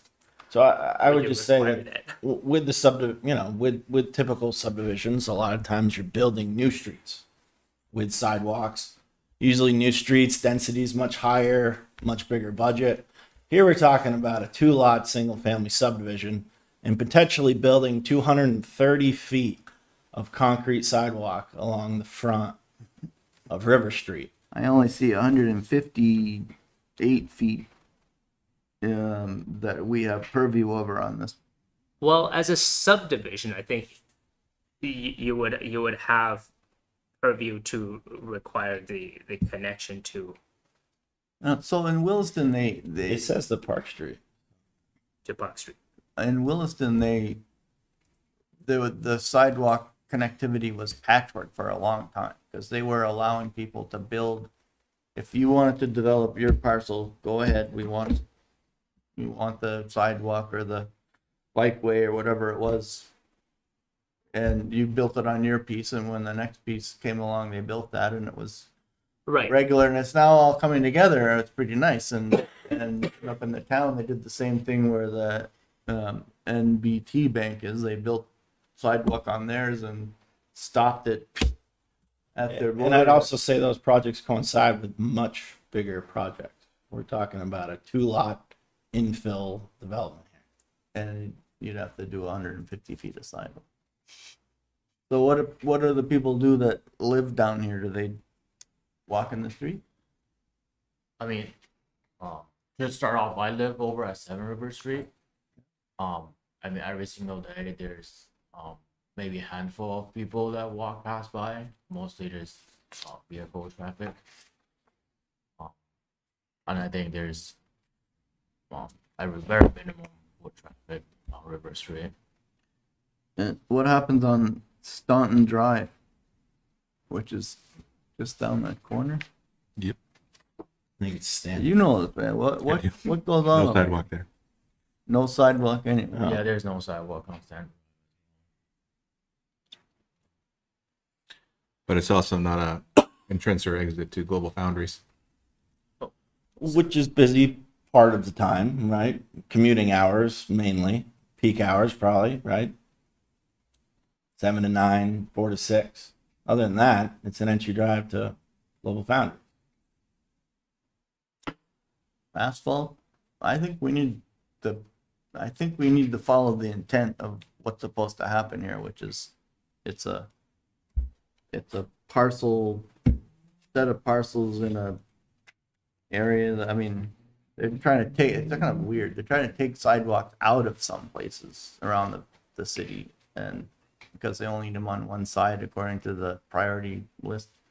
But I think we have to have the effort to make more connectivity everywhere, and we've been doing that for as long as I've been on the board. That's been a thing.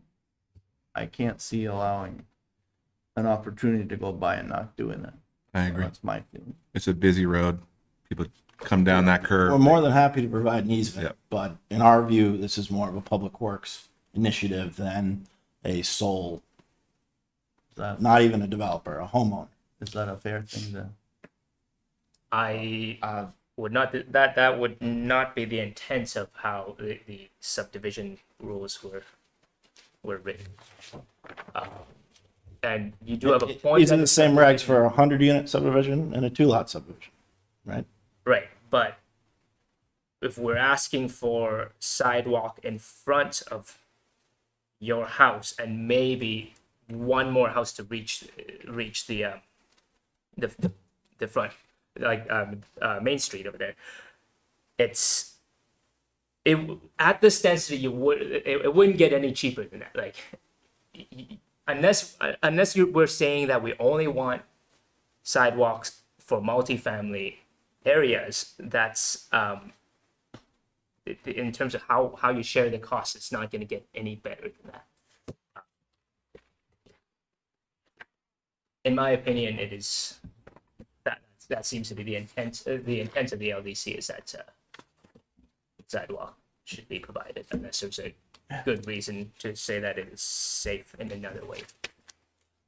I think Mike has something to add too, but I would just say that I would view it as the project needs to create a nexus to require a situation where the sidewalk's necessary. The 2-lot subdivision really making the pedestrian connectivity that much more of an issue there. There's no sidewalks now. We're talking about one single family home. And another I want to point out is, I mean, there's power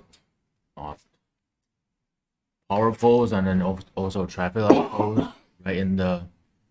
I mean, if you can see the picture from it, that will be, in the way if we were to construct a sidewalk, and I'm pretty sure there's utility beneath the neighbor house as well.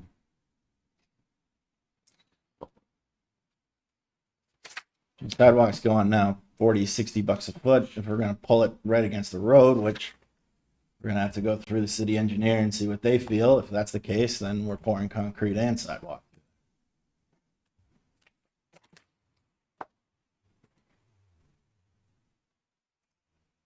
We're splitting the cost with one new lot.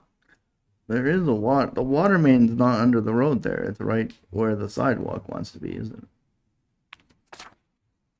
Likely, I think Mike's more referring to there's a telephone pole, multiple utility poles, trees. Above ground feature. That's pretty narrow. How wide is the street there? Probably 22 maybe. If that. 2 lanes with a shoulder on each side. Well, if you include the little bit of asphalt on both sides, you're looking at 26. About that. 26. Okay.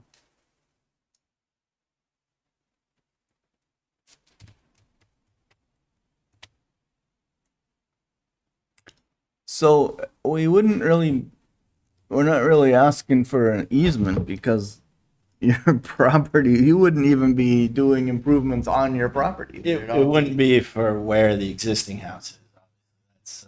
That's right on the right of way, but we could give an easement on the new lot.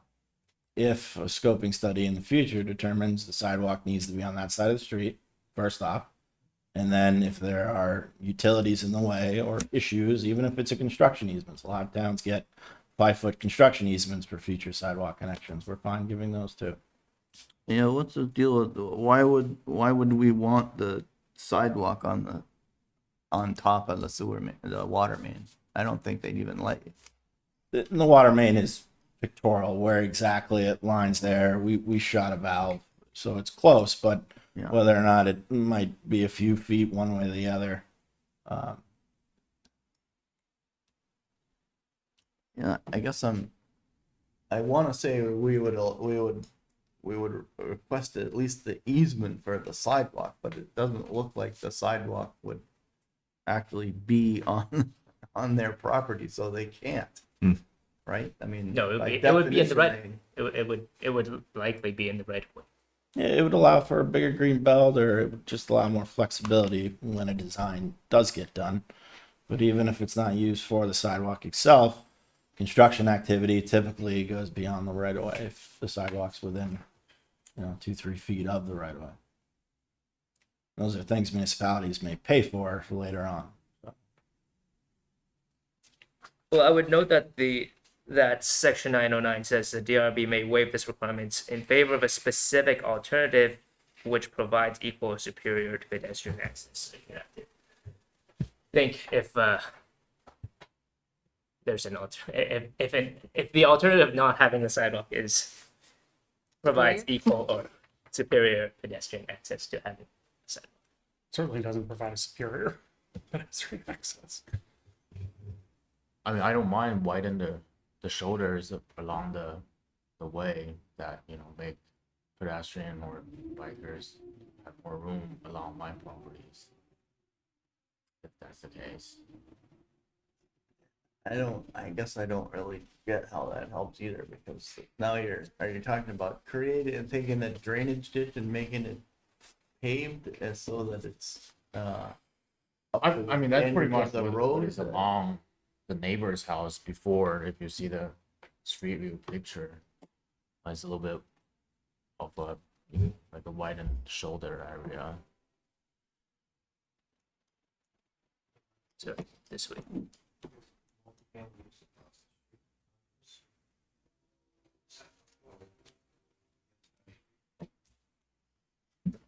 It does feel We would over. just be asking for just a sidewalk on that section, Basically, because kind of going nowhere.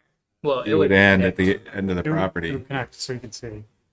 Does the No, village have It does any connect there, this and this is the property, Chris, does so the it city would have connect. any mapping or any projected, if we were to put a sidewalk on here, here's where we want it? no, because Because that's the thing they had in Williston, is they knew where they wanted everything. Right. So if you were doing the development, you put it in. But No, it was part of a master plan. I don't know that we have anything. I kind of, Also, Yeah, most of those you're talking about are large PUDs. well, that's why I did put here that River Street does not currently have sidewalk, nor is it designated to have a sidewalk in the current comprehensive plan. So Yeah. we don't have. so But why are We we are- asking them for a sidewalk if it's not designated to have? well, it's not designated to have a subdivision item. Something. I think the idea is that when there is a subdivision, there's additional stresses on, I guess, additional pedestrian Yeah. traffic that is generated. But of course, that is like in reality, that is true of all developments, even if it's not a subdivision. But the rules are as written. Yeah. Board members, someone's gonna try and go to the audience. Sorry, I got at least one Well, could person we in just the audience. ask for the easement, just so for future development, there's the room to put in, right? So they wouldn't have to eminently domain his Yeah. front yard to put in a sidewalk if that's the way they Yeah. chose to put it in. Yeah. This is one of those situations, I agree that this does seem kind of silly, but also kind of viewing my seat as being, what's the LDC say? And how are we applying it? It seems pretty clear. You can waive it if there's a specific alternative that's as good or better. And I haven't heard anything that's as good or better than a sidewalk, even if it's connecting to nowhere, which isn't great to hear, but that's kind of where I'm landing in this. I would say if the city comprehensive plan does change and there is designation for sidewalk on this roadway, if it determines that it should be on the other side of the road and not our side of the road, it is equal or better that it wasn't constructed on our side of the road. I don't know which side of the road's better. Yeah. Yes, sir. In the audience, say your name and your relationship to the project and all that stuff. But you mind going up to the microphone just so it's captured on video. Yeah, you can come right up here and sit down. Thank you. My name is Greg Barrett. I live at 3 Silverbow, which is the red house directly behind this one. And just wanted to mention that on the other side of the road, there are multifamily use. I think there's a condominium back there. There seem to be more people on that side of the road. I believe all the utilities are on Mike's side of the road. I don't know if it can be pushed over or not. Well, If there is.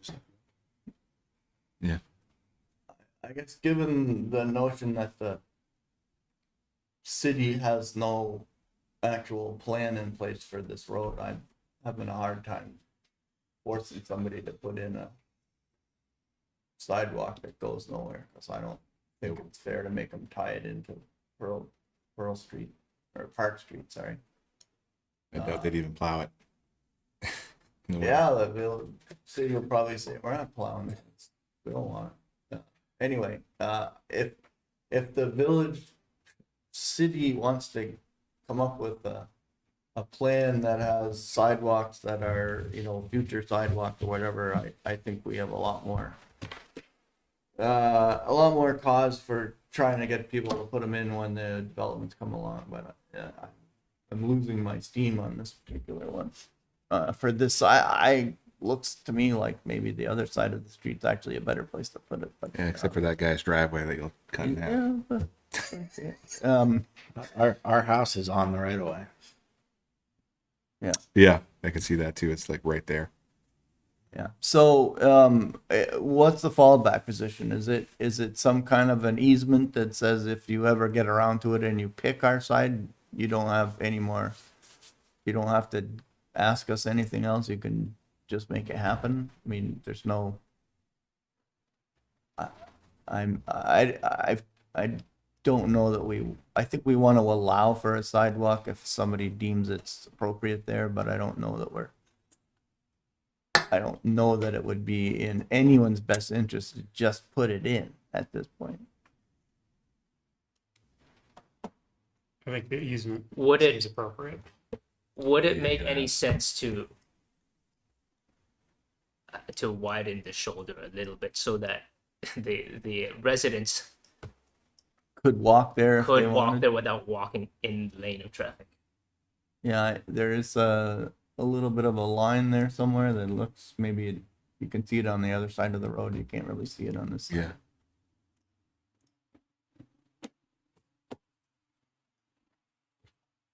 Turn around, There you it can is. see it. Yeah. Well, so the subdivision would start, I think, around the trees. Yep.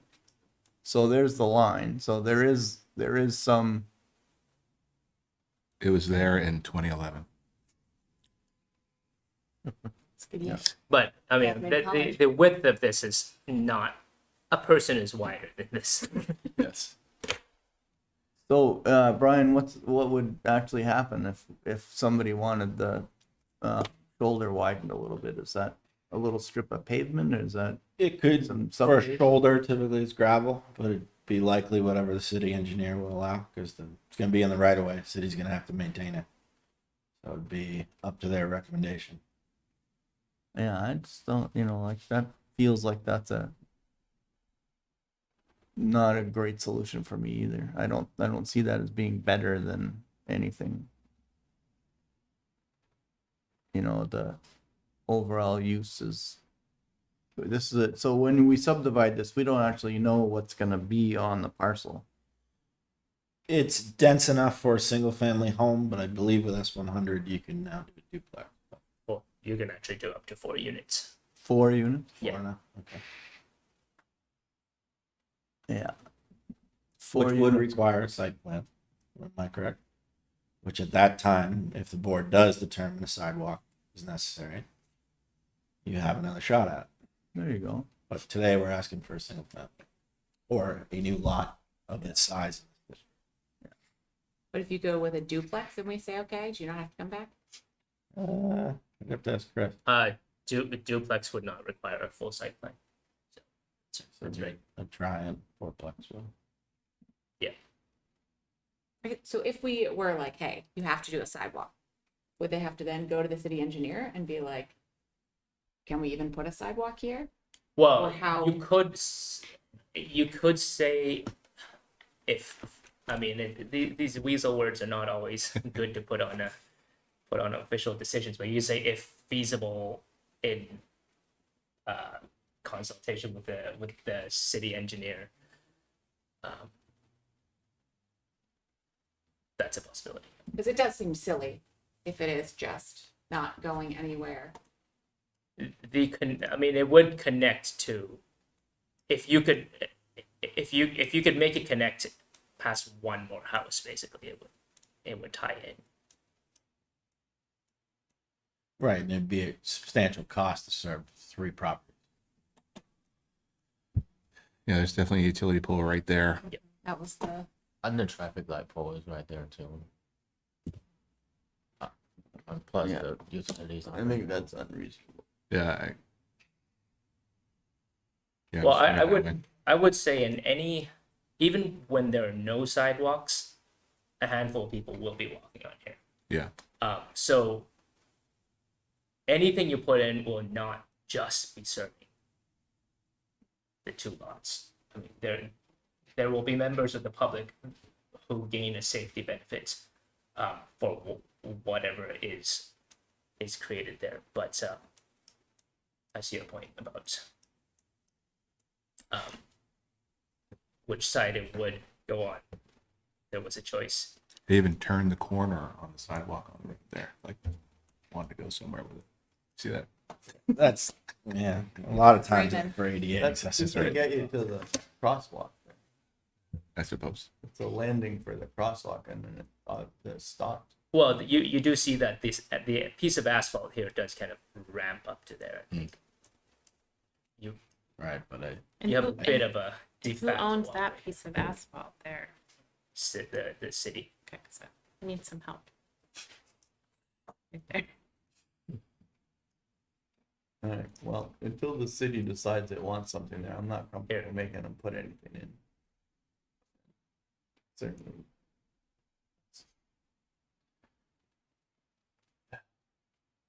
All right. So where does that leave us? That leaves us essentially unable to meet what we think is a reasonable requirement, even though in practice this is so messy it's unreasonable. Well, I mean, I think if you're looking for a reasonable alternative, would easement be a suitable alternative? So that it's providing for the opportunity. Because we have to give a waiver, right? I like the idea of an easement so that if the city determines it needs to be there, Mhm. on that side of the road, then. I just want to be clear, it's just can't go through the house that's right on the right of way. So it'll be an It could. easement where, I don't know. They've You're done it before. but we won't. Paved right up to somebody's front porch. Yeah. Yeah, no, I mean, it's, I mean, yeah. How old is that house? Do we know? Doesn't matter. We can't do It anything. was about it. It's there. late 1800s, I believe. I don't know exact the time it was built, but it was owned by a family the whole time before me. So. Probably wasn't a big thing when we just had horses or cars. All right, I think, unless anybody else has any more comments. One more? I just had a question about it. We shared maybe 37, 38, 9 feet of fence in the back. Currently, my fence has a jut in it, which you can see from the aerial Oh, view. that's a little jogging it there. Person put that in prior to us buying. There used to be 50-foot trees there that we had removed. They put it there for a cleaner line. My intent this summer was to stump grind those trees out, move the fence back, but I don't actually know where. Oh, that's good. So with a subdivision, we'll be filing a subdivision plat. And as part of the plat, we actually have to survey common lines with all the budding properties. So since we're share a property line with a lot of other properties, because we're kind of that interior of all the other exteriors, we'll define where your rear line is. Fantastic. And you don't have to pay for it. That's even better. And then you get the pleasure of telling somebody that Move your their dang fence is fence. on your property, and they can either rent it Right. from you or they can move it. Or the other way around. I know it is a straight line from Stanton straight through the 3 properties there, according to the parcel map. Done. My other question was the house. How high can that be? I mean, we're not gonna put a condo like a 5-story. Looks like the max in the district is 35 feet. Okay. 35. Okay. It's like 2.5 stories. That'd be closer to the street side or middle lot back. We went through this last time I was here. The village has a way of determining height. And there's more space in the front of the lot, and it'd make more sense. Right, so there's a height limit there's number of floors and the height limit. This was, what district was this again? This is R2. R2, so I believe this would be 3-story or 35 feet. But there are setbacks that you have to meet unless you can somehow get a waiver. And the setbacks would mean that if there was a 3-story building, it cannot be right up to the edge. Okay, great. I'm good. Thank you.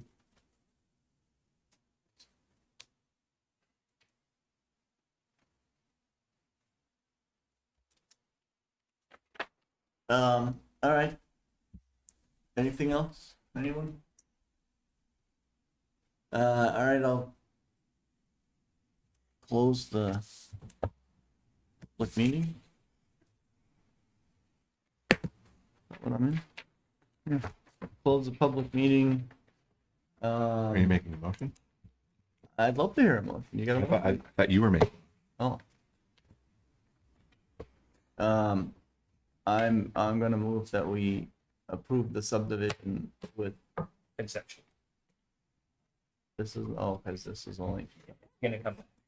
So actually, if you wanted staff to work with them on any specific things around sidewalks, easements, or anything, you can certainly do that before final. All right. I mean, I have no problem with subdivision. I think, it's fine. Reasonable parcels. I'm only hung up on the sidewalk piece. I would like to see at least provisions to allow the city to create a sidewalk in the future if it happens to involve these parcels. Whatever has to be done to allow that to happen should be in place on the subdivision. But I'm having a hard time seeing that that's even the right side of the street at the moment. Other side,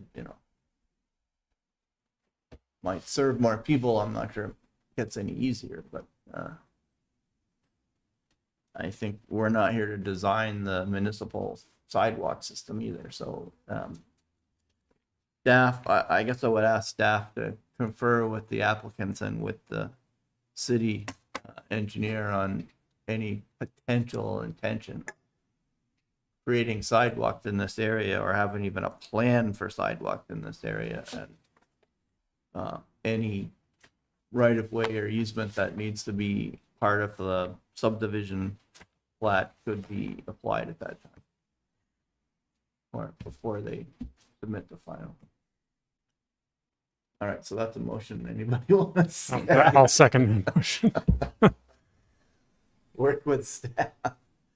Right, because we all want something there, but we don't know if this is the right place. And Right. I think that sentiment is 100% here, but I don't think we should have to design the sidewalk.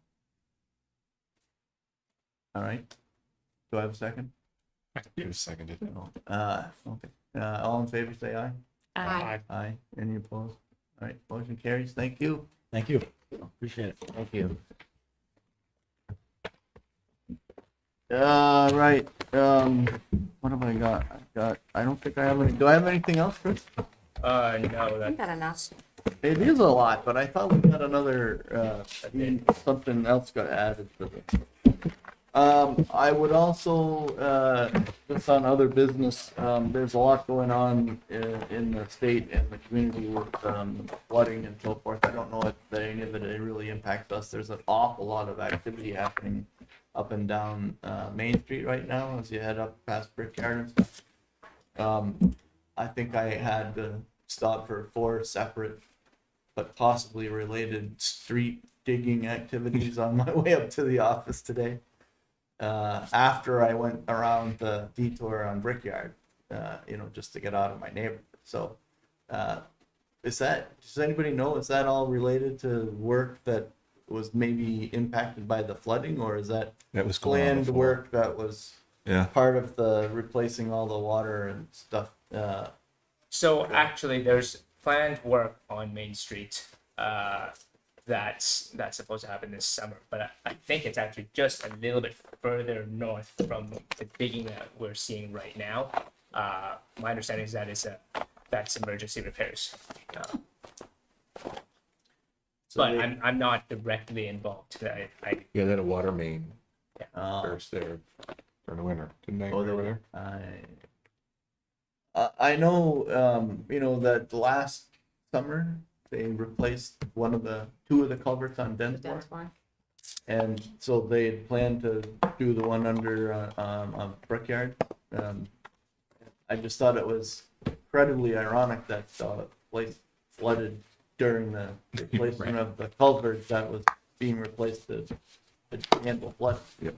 So timing is just one of those things. But, okay, so the S100, if you guys don't know that, it was a House Senate bill that's here in the legislature that affects zoning and some other things, and maybe Chris, if you could just put a memo together that tells everybody how it impacts us. But I think we talked about it a little bit, and I think it didn't really affect us because we had already moved forward with density allowances or bonuses for certain things, so we're pretty much ahead of the curve, right?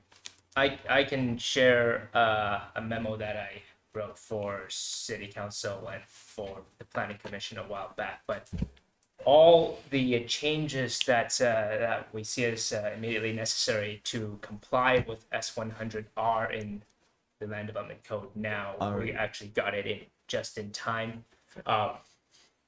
So the probably the biggest changes that you'll notice as the DRB is that fourplexes are now allowed in in all areas where single family homes were previously allowed. So R1 and R2 district now allows up to 4 units on one lot.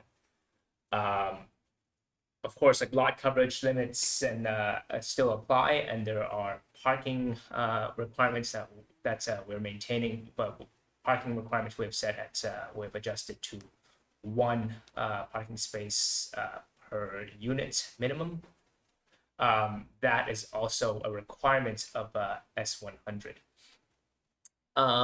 What else? There were Oh, there was a density bonus, height and density bonus portion of that as well. If for qualifying, I think it was affordable housing developments, which It's meant also in there. I saw that. that's in there. Piece is Yeah. in there now too. So if you're building a development that has a certain percentage of the units that are at or below a certain threshold, based on area income, the municipalities have to allow one additional floor and a density bonus that is now written. So when I was looking at the MF3, if it's allowed up to 3 stories, but if you have the affordable piece, you can do up to 4, which is why on Railroad Street, the fact that it's currently a single family home is softened in a way by the notion that if somebody chose, they could actually build a 4-story structure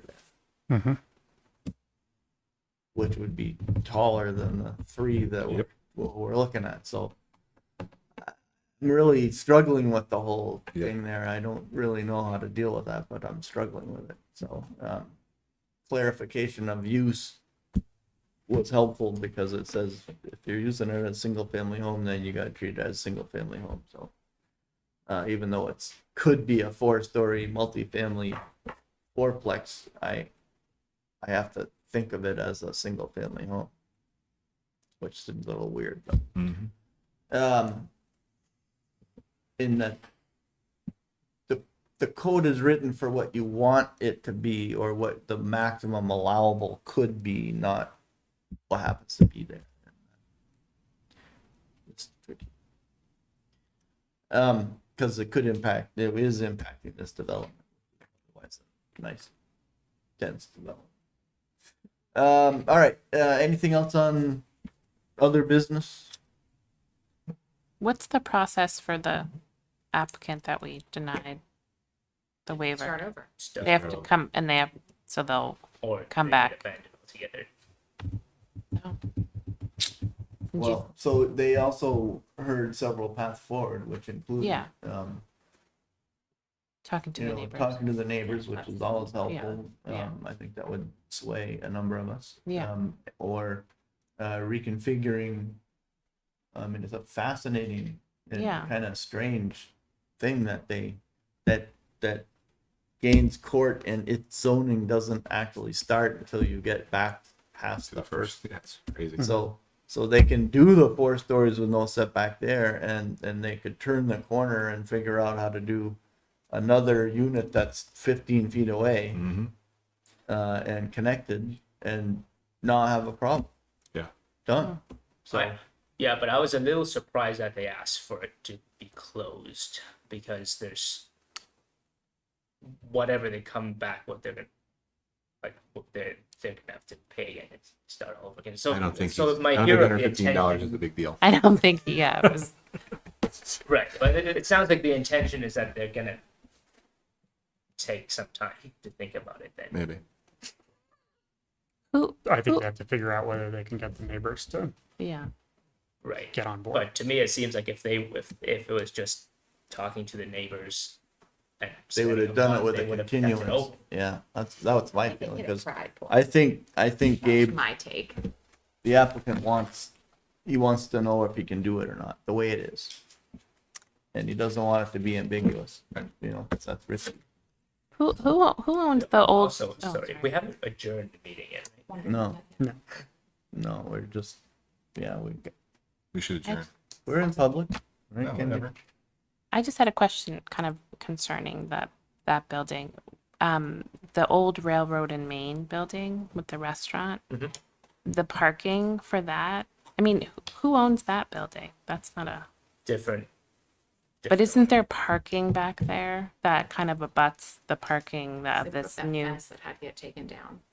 Oh, there's a fence. There used to be. It was very fine. Right. I was just thinking, like, does that have that parking for that building comes up against this parking for this building? Doesn't it? Well, Okay. It's Okay.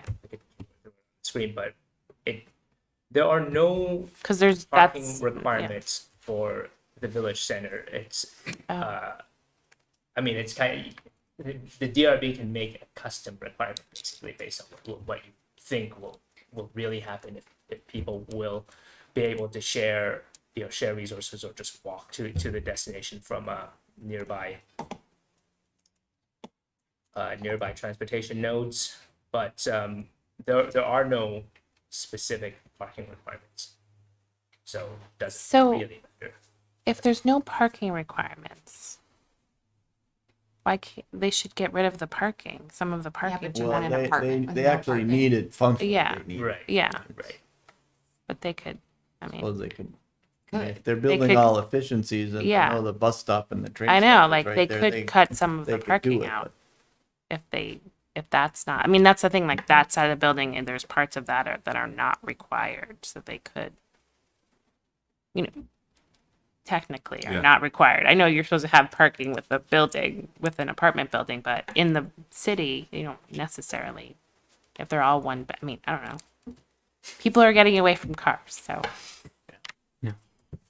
All right, I will entertain a motion to adjourn.